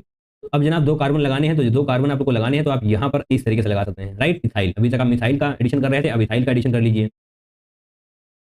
सही है, कुछ भी गलतियाँ आई थिंक हमने अभी तक करी नहीं है। 1 2 3 4 5 6 7 8, तो 8 बन चुके हैं। अब जनाब 5 कार्बन वाले और तो बनेंगे नहीं, तो 4 कार्बन वाले बनाने की बारी आ चुकी है। 1 2 3 4, सही है, राइट। अब जनाब ध्यान से देखिए, एक कार्बन यहाँ पर हो जाएगा और 2 कार्बन यहाँ पर हो जाएंगे, सही है। 1 2 3 4 5 6 7, तो 7 कार्बन हो चुके हैं। इनके अलावा आप कोई और स्ट्रक्चर और कोई और आइसोमर ड्रॉ नहीं कर पाएंगे C7H16 का। अगर आपको लगता है आप कर सकते हैं तो जनाब प्रैक्टिस करिए, थोड़ी देर के बाद आपको पता चलेगा इनमें से ही घूमकर आप आ चुके हैं, राइट। तो ये हो जाएगा पहला वाला, ये हो जाएगा दूसरा, तीसरा, चौथा, ये 5th वन, 6 7 8 एंड 9। तो आपको मिलने वाले हैं 9 isomer, 9 chain isomer of C7H16, right. अगर आप नेमिंग करना चाहते हैं जनाब कर लीजिए। इसकी होने वाली है N-हेप्टेन, सिंपल सी चेन है, 7 कार्बन की चेन है तो हेप्टेन ही होने वाला है, राइट। N-हेप्टेन यहाँ पर क्या हो जाएगा, 6 कार्बन की चेन है, सेकंड पर मिथाइल है वो होगा, राइट। इस तरीके से नंबरिंग करेंगे 1 2, तो सेकंड पर मिथाइल होने वाला है। 6 कार्बन की चेन है, that means 2 methyl hexane, simple है। यहाँ पर भी आपको मिल जाएगा 1 2 3 3 मिथाइल हेक्सेन। तो जनाब बेसिक सभी बेसिक की नेमिंग है, आप सभी को आती होंगी, इनको बताने के ऊपर टाइम वेस्ट करने की कोई जरूरत है नहीं, राइट, बहुत ही आसान। Common name of benzene 1 2 diol, okay, benzene 1 2 diol है, उसका कॉमन नेम आपसे पूछा गया है, कैटेकॉल, ऑर्थोक्रिसॉल, क्विनॉल, रिसोर्सिनॉल, बड़ी ही अच्छी बात है, कॉमन नेम्स आपको याद होने चाहिए। चलिए सबसे पहले बना लेते हैं बेंजीन 1 2 डाइऑल। चलिए जनाब बेंजीन बनाइए, ये बन चुका है बेंजीन 1 2 डाइऑल, यानी कि ये 2 एल्कोहल ग्रुप आपको लगाने हैं, तो ये हो जाएगा 1, ये हो जाएगा 2, या फिर ये 1 या 2, सिंपल है, इसमें कौन सा चीज लाना है। तो बताइए जनाब इसका कॉमन नेम क्या है। इसका जनाब कॉमन नेम होने वाला है कैटेकॉल। तो बेसिकली याद अगर होंगे तो मार्क हो जाएंगे, याद नहीं है तो मार्क नहीं हो पाएंगे, सही है। चलिए कुछ एक्स्ट्रा अभी कॉमन नेम आपको याद करा देते हैं इसके साथ ही हम, जस्ट अ सेकेंड। देखिए ये हो गया है आपके पास फिनॉल, सिंपल है। अगर इस फिनॉल पर आप दूसरा एल्कोहल ग्रुप लगा देते हैं ऑर्थो पोजीशन पर, जो यहाँ पर लगाया गया है, तो उस केस में हो जाने वाला है कैटेकॉल, सिंपल। बट अगर वो एल्कोहल ग्रुप आप ऑर्थो पर नहीं बल्कि मेटा पर लगाते हैं तो वो हो जाने वाला है रिसोर्सिनॉल, सही है, रिसोर्सिनॉल, जो आपको यहाँ पर डी ऑप्शन में, सॉरी 4th ऑप्शन में नजर आ जाएगा। अब अगर उसी यानी कि फिनॉल पर, फिनॉल हो गया ये, अब जो एक्स्ट्रा आप लगा रहे हैं एल्कोहल ग्रुप वो ऑर्थो मेटा पर नहीं बल्कि पैरा पर लगा दें तो वो हो जाने वाला है क्विनॉल, जो कि आपको यहाँ पर 3rd ऑप्शन में नजर आ जाएगा। देखिए ये कुछ एक्स्ट्रा चीज़ें हम आपको बता रहे हैं कि कौन सा ऑप्शन होगा कौन सा ऑप्शन नहीं होगा, तो वो सारी चीज़ें आपको समझ में आनी चाहिए। जो भी बोला जा रहा है उसको समझने का प्रयास करिए, थोड़ा सा टाइम एक्स्ट्रा लग सकता है बट एक्सप्लेनेशन कंप्लीट होना चाहिए, आपके दिमाग में सारी चीज़ें बैठनी चाहिए, सही है, कोई दिक्कत नहीं है। फिनॉल पर OH ग्रुप आप ऐड करेंगे तो सारे नाम आपको पता चल चुके हैं। एंड आप सोच रहे होंगे ये क्या है, ऑर्थोक्रिसॉल, इसको भी बता ही दो। चलिए इसको भी बता ही देते हैं, एक बार फिर से हम एल्कोहल ही लेने वाले हैं, ठीक है। बेंजीन थोड़ी सी अजीब बनी है बट समझ जाइए। अभी तक हम क्या ऐड कर रहे थे, दूसरा एल्कोहल ग्रुप, बट अब हम ऐड करने वाले हैं CH3।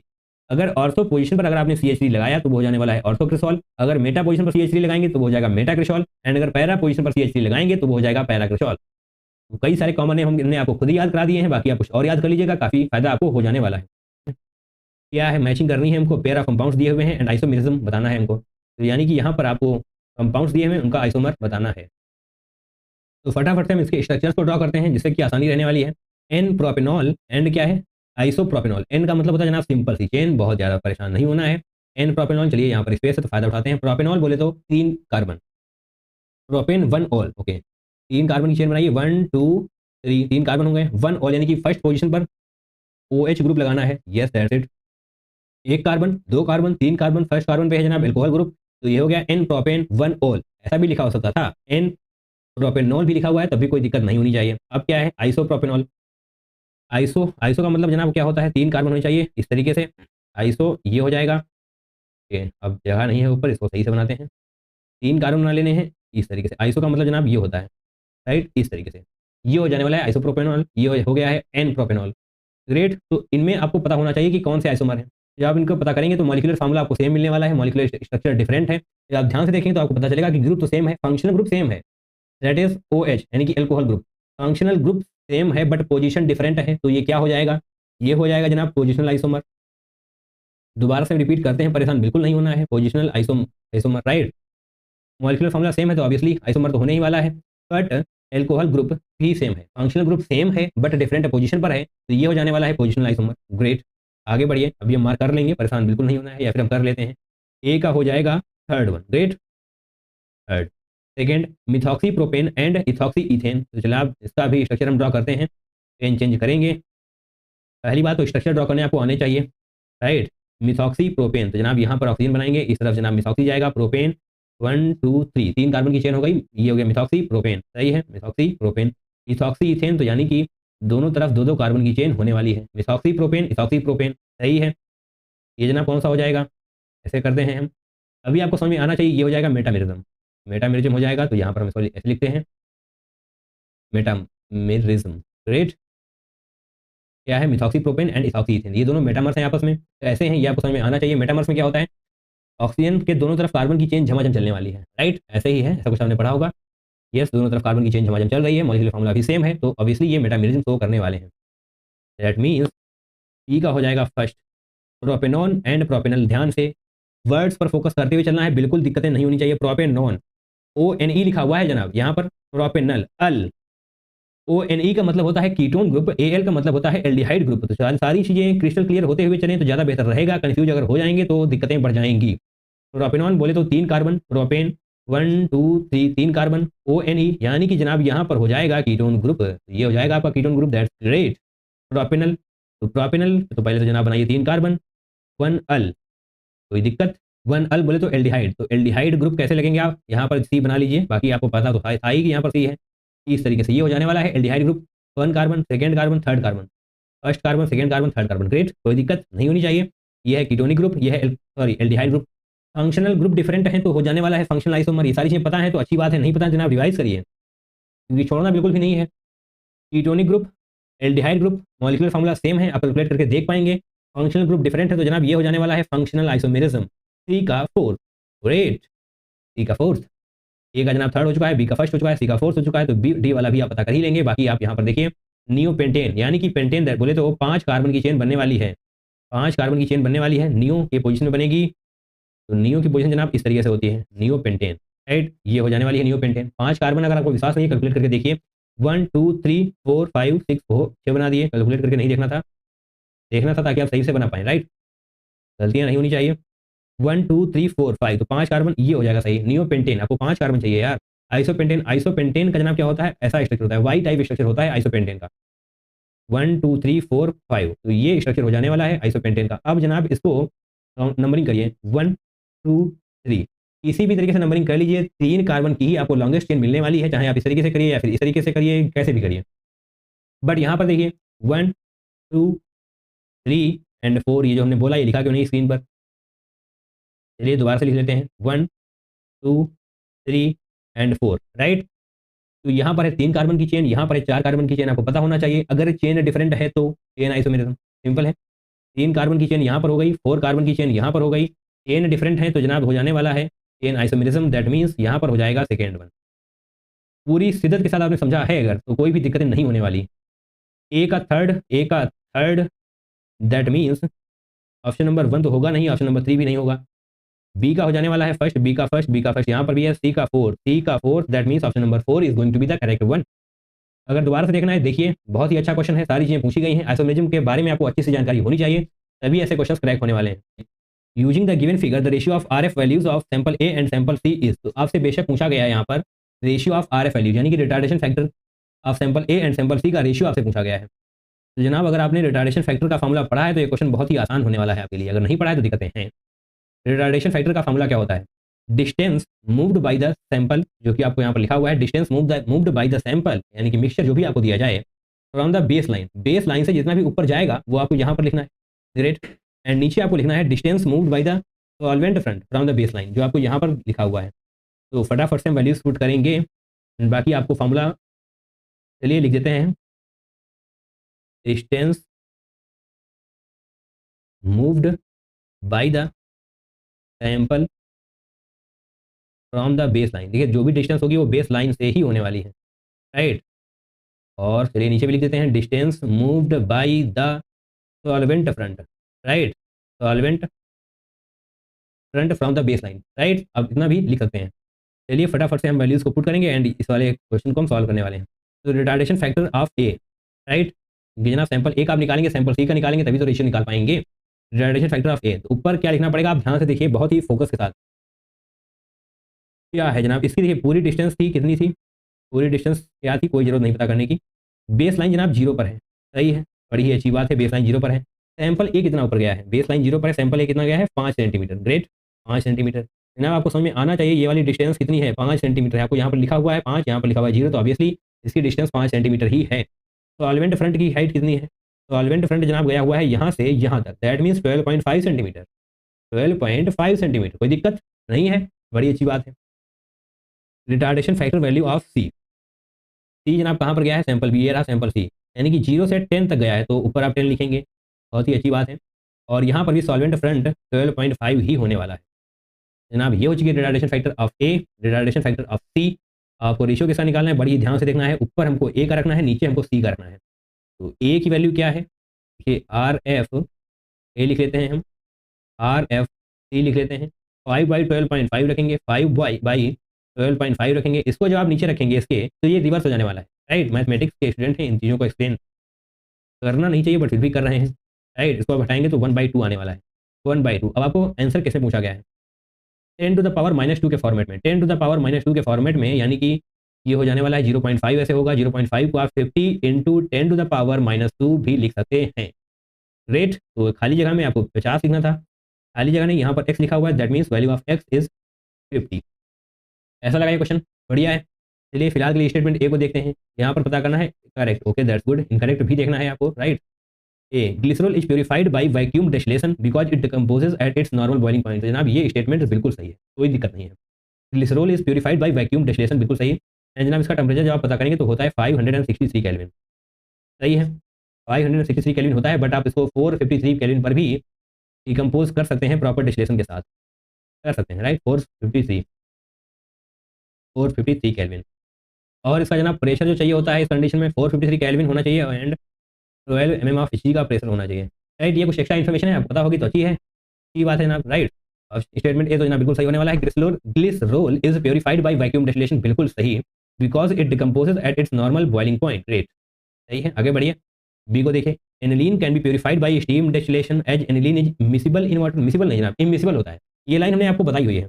आप प्योरीफिकेशन का जब आप वीडियो देखेंगे या फिर प्योरीफिकेशन के और भी क्वेश्चन करेंगे, पीआईक्यूज करेंगे, तो आपको पता चलेगा कि वाटर एंड एनिलीन के मिक्सचर को अलग करने के लिए हम स्टीम डिस्टिलेशन का यूज तो करते हैं, बट वहाँ पर एनिलीन इमिसिबल होता है, right. Aniline is immiscible in water, तो यहाँ पर लिखा हुआ है इमिसिबल, तो बहुत ही ध्यान से देखना है। थोड़ी सी भी गलती मिसिबल तो आप इमिसिबल पढ़ लेंगे एंड इसको क्लिक कर देंगे, ये गलती बिल्कुल नहीं करनी है। इसको बी को हटाइए एंड आप पढ़िए स्टेटमेंट सी को। स्टेटमेंट सी क्या है जनाब, ethanol can be separated from ethanol water mixture, okay. Ethanol can be separated from ethanol water mixture by azeotropic distillation because it forms azeotrope. तो ये वाला स्टेटमेंट भी सही है। एजियोट्रॉप मिक्सचर क्या होते हैं आपको पता होना चाहिए। एजियोट्रॉप मिक्सचर क्या होते हैं जनाब, इनका कांस्टेंट बॉइलिंग पॉइंट होता है। एजियोट्रॉप मिक्सचर यानी कि कांस्टेंट बॉइलिंग पॉइंट, एंड इससे क्या फर्क हुआ, constant boiling point means during distillation इनका कंपोजिशन चेंज नहीं होने वाला। कांस्टेंट बॉइलिंग पॉइंट का मतलब ही जनाब ये हो जाएगा composition does not change during distillation, does not change during distillation, right, सही है। ये चीज़ अगर आपको नोट कर लेंगे तो अच्छी रहेंगी। एजियोट्रॉपिक मिक्सचर्स है constant boiling point, that means composition does not change during distillation, correct, सही है। यस, ऑप्शन नंबर सी हमारा सही हो जाएगा, सॉरी स्टेटमेंट सी सही हो जाएगा, ऑप्शन तो यहाँ पर है। डी को देखिए, an organic compound is pure if mixed melting point is remain same. इसका क्या मतलब हुआ, आपके पास कोई ऑर्गेनिक कंपाउंड है, की बात है। An organic compound is pure if mixed melting point is remain same, यानी कि ऊपर से आपने कुछ कंपाउंड डाला तो मेल्टिंग पॉइंट कम नहीं, ज़्यादा नहीं हुआ, सेम ही रहा।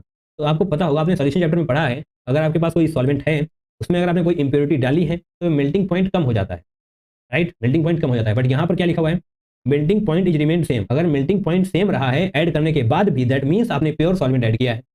अगर वहां पर कोई भी इंप्योरिटी होती तो मेल्टिंग पॉइंट कम हो जाता। तो क्या यहाँ पर ऐसा कुछ लिखा हुआ है, an organic compound is pure, yes organic compound pure है। अगर उसको मिक्स करने के बाद मेल्टिंग पॉइंट सेम रह रहा है तो जनाब बिल्कुल ही सही स्टेटमेंट है ये, कोई भी गलती यहाँ पर नहीं है। अगर ऑर्गेनिक कंपाउंड प्योर ना होता, कोई इंप्योरिटीज वहां पर होती, तो डेफिनेटली मेल्टिंग पॉइंट कम होने वाला था, राइट। मेल्टिंग पॉइंट कम नहीं हो रहा है, मेल्टिंग पॉइंट सेम ही है, तो definitely organic compound is pure. इतने स्टेटमेंट सही हैं, ए सी डी 3 स्टेटमेंट सही हैं, that means option number second आपका सही हो जाएगा। तो बड़ा ही शानदार सा क्वेश्चन था जनाब ये, हमको आगे बढ़ना है। चलिए क्रोमेटोग्राफी के बारे में है। 1 organic compounds run faster than solvent in the thin layer chromatography plate. Organic compounds run faster नहीं जनाब, रन फास्टर नहीं, रन स्लोवर होना चाहिए, राइट। तो रन स्लोवर होना चाहिए, इसलिए ये वाला स्टेटमेंट हो जाएगा गलत, हमें पता करना है सही। तो सही भी आप लिख लीजिए, रन स्लोवर होना चाहिए, राइट। या फिर इसको हटा देते हैं, यहाँ को ऐसा ना लग जाए कि प्रिंटिंग एरर की वजह से हमने सही किया है इसको, प्रिंटिंग एरर नहीं है यहाँ पर, सही है। ये वाला स्टेटमेंट गलत हो जाएगा। सेकंड उनको देखिए, आर एफ इंटीग्रल वैल्यू नहीं जनाब, रेशियो होता है, इंटीग्रल वैल्यू नहीं होने वाली। अभी अभी तो 10 मिनट पहले हम निकाल कर आए हैं रेशियो एक की, राइट। तो ये वाला भी गलत हो जाएगा, अभी अभी आप देख कर ही आए हैं। अगर देखना चाहते हैं तो आइए वापस से दिखाते हैं आपको कहाँ पर हमने जादू किया था। ये देखिए रेशियो निकाला है ना, रेशियो निकाला, दैट मीन्स इसकी वैल्यू फ्रैक्शन में भी आने वाली है। ये वाला स्टेटमेंट और ये वाली लाइन गलत हो जाएगी। थर्ड को देखिए, R F of a polar compound is smaller than that of a non polar compound. Retardation factor polar compound का छोटा होता है in comparison to non polar compound. तो बिल्कुल सही स्टेटमेंट है जनाब ये। आपने पढ़ा होगा कि नॉन पोलर कंपाउंड का रिटार्डेशन फैक्टर ज्यादा होता है in comparison to polar compound, सही पढ़ा था, यस। ऑप्शन नंबर 3 आपका सही हो जाएगा। ऑप्शन नंबर 4 को भी देख ही लीजिए, non polar compounds are retained at top, नहीं नहीं नहीं, बिल्कुल नहीं, non polar compound retained at top नहीं जनाब, non polar compounds are retained at bottom होना चाहिए, and polar compounds retained at the top, सही है। Polar compounds are retained at the top and non polar compounds are retained at the bottom in column chromatography, यही है। Option number 4 भी जनाब गलत हो जाएगा। Which of the following are aromatic, ओहो एरोमेटिक के बारे में आपसे पूछा गया है।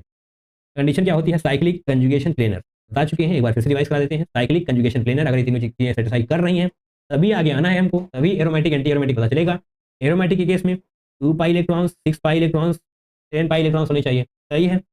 इसको देखिए, आपको यहाँ पर लग रहा है ये प्लेनर है, नहीं जनाब, प्लेनर कहाँ से हो जाएगा।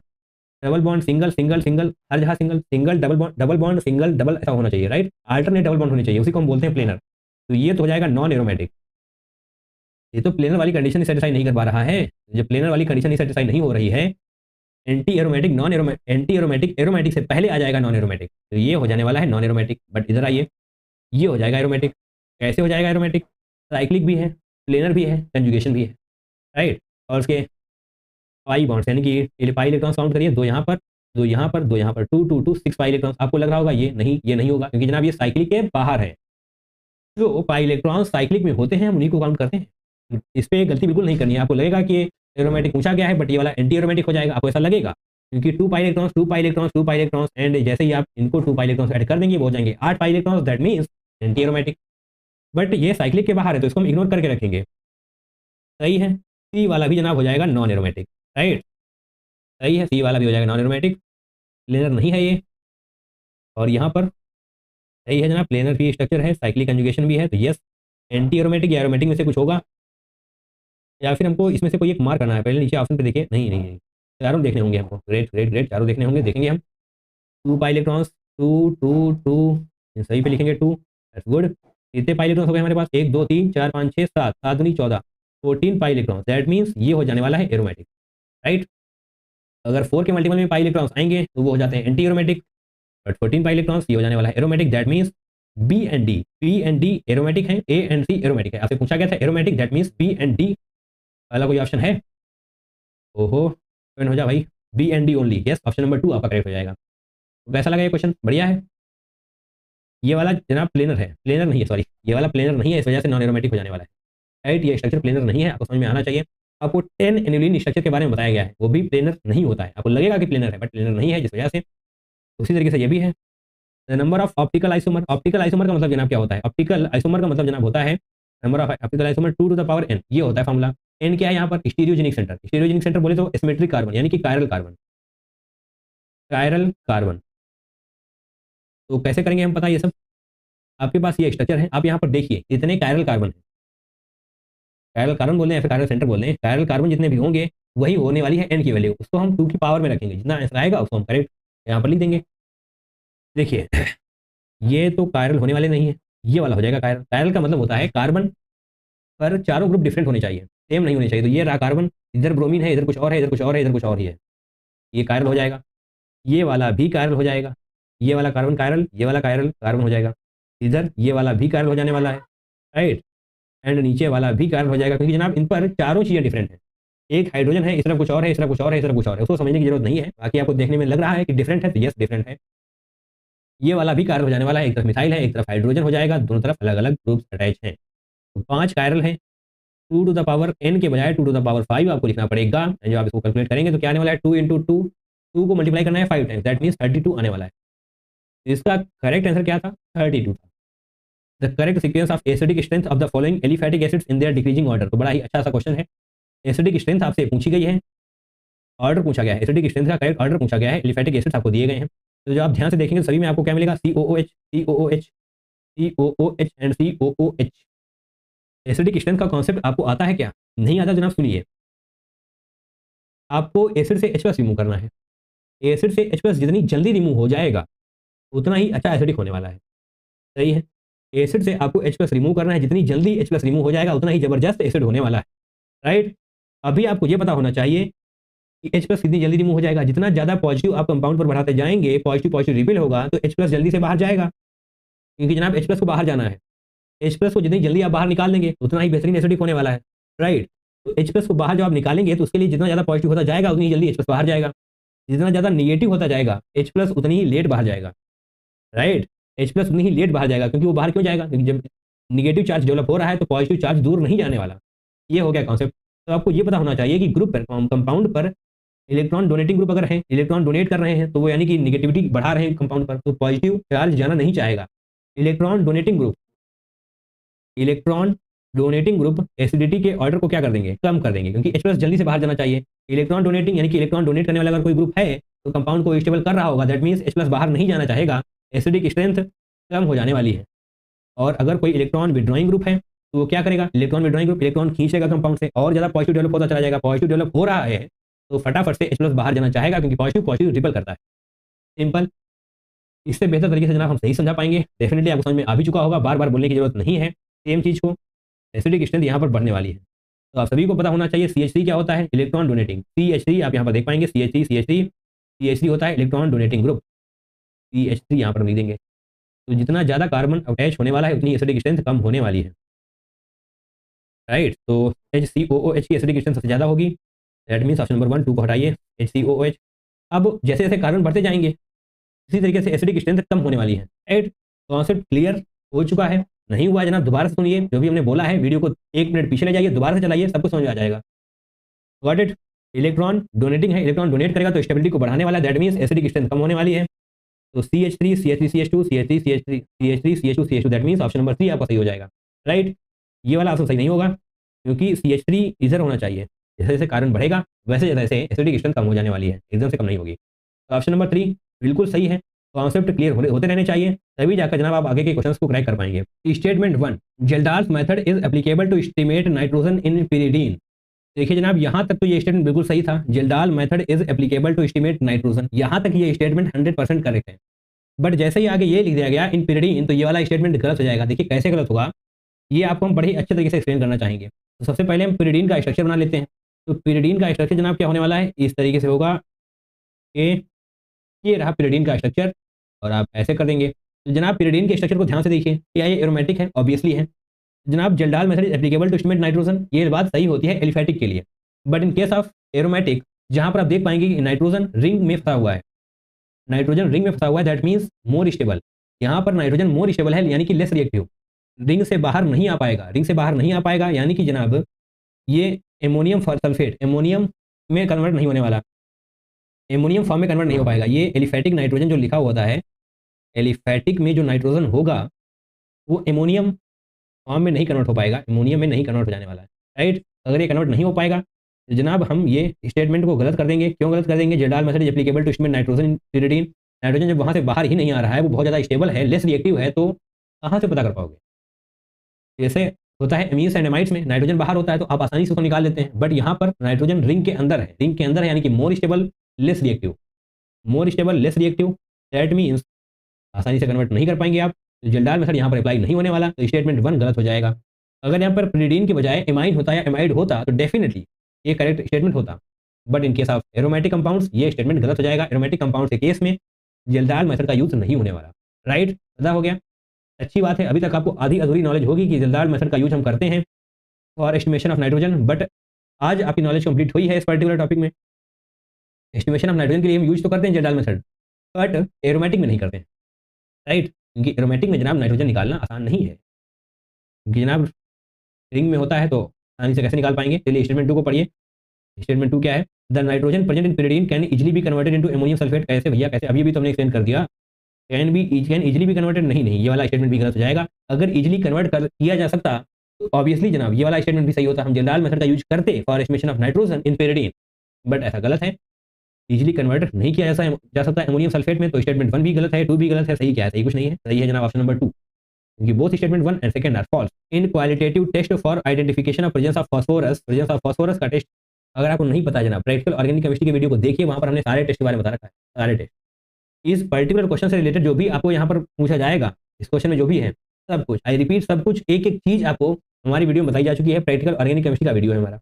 राइट, जाइए ऑर्गेनिक केमिस्ट्री के इंपॉर्टेंट वीडियोस की हमने प्लेलिस्ट बना रखी है, वहाँ पर आप जाकर के देख सकते हैं। बाकी आपको इस वीडियो की जो प्लेलिस्ट मिलेगी जीओसी की, वहाँ पर भी आपको वीडियो मिल जाने वाला है, तो वीडियोस को देखते रहिए, काफ़ी चीज़ें आपकी क्लियर होने वाली हैं। वहाँ पर फास्फोरस, एल्कोहल, फिनॉल, ईथर सबका बताया गया है। Right, back to our question. Presence of phosphorus, the compound is heated with an oxidizing agent, okay, heated with an oxidizing agent which is further treated with nitric acid and ammonium molybdate respectively, the yellow colored precipitate। तो आपसे yellow coloured precipitate पूछी गई है। Right, तो आपने पढ़ लिया। चलिए अब इसकी रिएक्शन लिखते हैं हम। रिएक्शन क्या होगी? PO4 3 नेगेटिव, PO4 3 नेगेटिव की आपको रिएक्शन करवानी है, इसके साथ करवानी है, further treated with nitric acid. Nitric acid के बजाय हम H+C ले लेंगे। राइट, एमोनियम मॉलिबिडेट, एमोनियम मॉलिबिडेट क्या होने वाला है? NH4 होल ट्वाइस मॉलिबिडेट, ये हो जाएगा। राइट, एंड H+, यहाँ पर आपको लिखा हुआ है treated with nitric acid, that means H+ आप ले सकते हैं। राइट, तो बनता क्या है? एमोनियम फॉस्फोमॉलिबिडेट बनता है, एमोनियम फॉस्फोमॉलिबिडेट। तो जनाब उसका क्या होने वाला है? NH4 whole thrice PO4 dot. देखिए पूरा फोकस स्क्रीन पे रहना चाहिए, जो भी बन रहा है वो बहुत ही ध्यान से हमको देखना है, कुछ भी यहाँ पर डाउट नहीं होना चाहिए। 12 MOO4, ये एग्जैक्ट सब कुछ याद होना चाहिए। ये कई बार पूछा गया है, आगे पूछा जाएगा, तो अगर आपको याद नहीं है तो आप फंस जाएंगे। ये तो जनाब हो जाएगा एमोनियम मॉलिबिडेट, तो ऐसे कर लीजिए, ये क्या है? Ammonium phosphomolybdate, ammonium phosphomolybdate, molybdate. Right, बड़ा ही बड़ी बड़ी स्पेलिंग्स है जनाब। एंड ये होता है येलो कलर का। राइट, आपको यहाँ पर बताया गया है येलो कलर, तो ये आपको पता होना चाहिए, यही होता है येलो कलर। राइट, तो कौन सा ऑप्शन है? NH4 whole thrice PO4, yes, option number second is going to be the correct one. Got it, correct है। तो सिर्फ इस क्वेश्चन को क्रैक नहीं करना है, जो लिखा हुआ है उसको बहुत ही अच्छे से देखना है। हो सकता है ऐसा कई बार हुआ भी है, तो यहाँ पर लिखा हुआ है इस बार डायरेक्ट ना पूछे, येलो कंपाउंड इस बार ना बताए, आपसे ये पूछ ले जो कंपाउंड बनेगा वहाँ पर कितने ऑक्सीजन होंगे या फिर वहाँ पर कितने नाइट्रोजन होंगे। जब तक आपको करेक्ट पता नहीं होगा आप सही से मार्क नहीं करवाएंगे। राइट, तो रिएक्शन याद करिए, इंपॉर्टेंट है। प्रैक्टिकल ऑर्गेनिक केमिस्ट्री की काफ़ी सारी चीज़ें इंपॉर्टेंट है जनाब, उनको भी पढ़िए। Practical organic chemistry and purification, ये 2 ऐसे इंपॉर्टेंट टॉपिक्स हैं जो इग्नोर किए जाते हैं, बट इनसे क्वेश्चन आते हैं।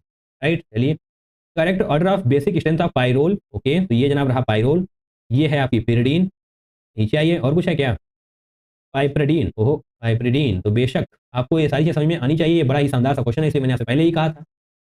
क्वेश्चन नंबर 33 को मार्क कर लीजिए, क्वेश्चन नंबर 33 को मार्क लीजिए, काफ़ी इंपॉर्टेंट है, काफ़ी नया टाइप क्वेश्चन है। राइट, तो जनाब आपसे यहाँ पर पूछा गया है order of basic strength, order of basic strength. तो ऑर्डर ऑफ बेसिक स्ट्रेंथ के लिए आप यहाँ पर ध्यान से देखिए, जो हम यहाँ पर लिखने वाले हैं वो आपकी शॉर्ट नोट कॉपी में भी नोट हो जाना चाहिए। ऑर्डर ऑफ बेसिक स्ट्रेंथ क्या होने वाला है, बहुत ध्यान से समझना है हमको। यहाँ पर नाइट्रोजन के बारे में बात करने वाले हैं हम। Right, nitrogen sp3 localised, sp3 localised है अगर, तो उसकी बेसिसिटी सबसे ज़्यादा होने वाली है। sp3 लोकलाइज्ड के बाद n sp2 लोकलाइज्ड। राइट, और फिर आता है जनाब n sp2 D localised. Right, ये जनाब है बेसिसिटी का ऑर्डर। अगर एसिडिक का ऑर्डर पूछा जाएगा तो ये रिवर्स हो जाएगा, बाकी ये बेसिसिटी का ऑर्डर है। सही है। अब देखिए कहाँ पर sp3 लोकलाइज्ड है, जहाँ पर है वो सबसे ज़्यादा हो जाने वाला है। sp3 लोकलाइज्ड जनाब कहाँ पर है? यस, यहाँ पर है sp3 लोकलाइज्ड। राइट, तो पाइपरिडीन का सबसे ज़्यादा हो जाने वाला है, पाइपरिडीन का 4th, ओके, तो 1 अलग, 2 अलग, 3 अलग, 4th से ज़्यादा हो जाएगा। थोड़ी चीज़ें अगर आपको आती हैं तो फटाफट से चीज़ें क्रैक होने ही वाली हैं। उसके बाद पायरिडीन एंड पायरोल की बेसिसिटी आप मैनेज कर पाएंगे, राइट। तो यस, आगे बढ़ना चाहिए हमको। Question number 4, sorry, option number 4 आपका सही हो जाने वाला है, राइट। तो ये चीज़ें अगर आपको आती हैं तो आसानी रहने वाली है, तो नोट कर लीजिएगा अपनी शॉर्ट कॉपी में। वीडियो को पॉज करिए, नोट करिए, दिन आगे बढ़िए। Order of basic strength, right, तो सब कुछ पता होना चाहिए।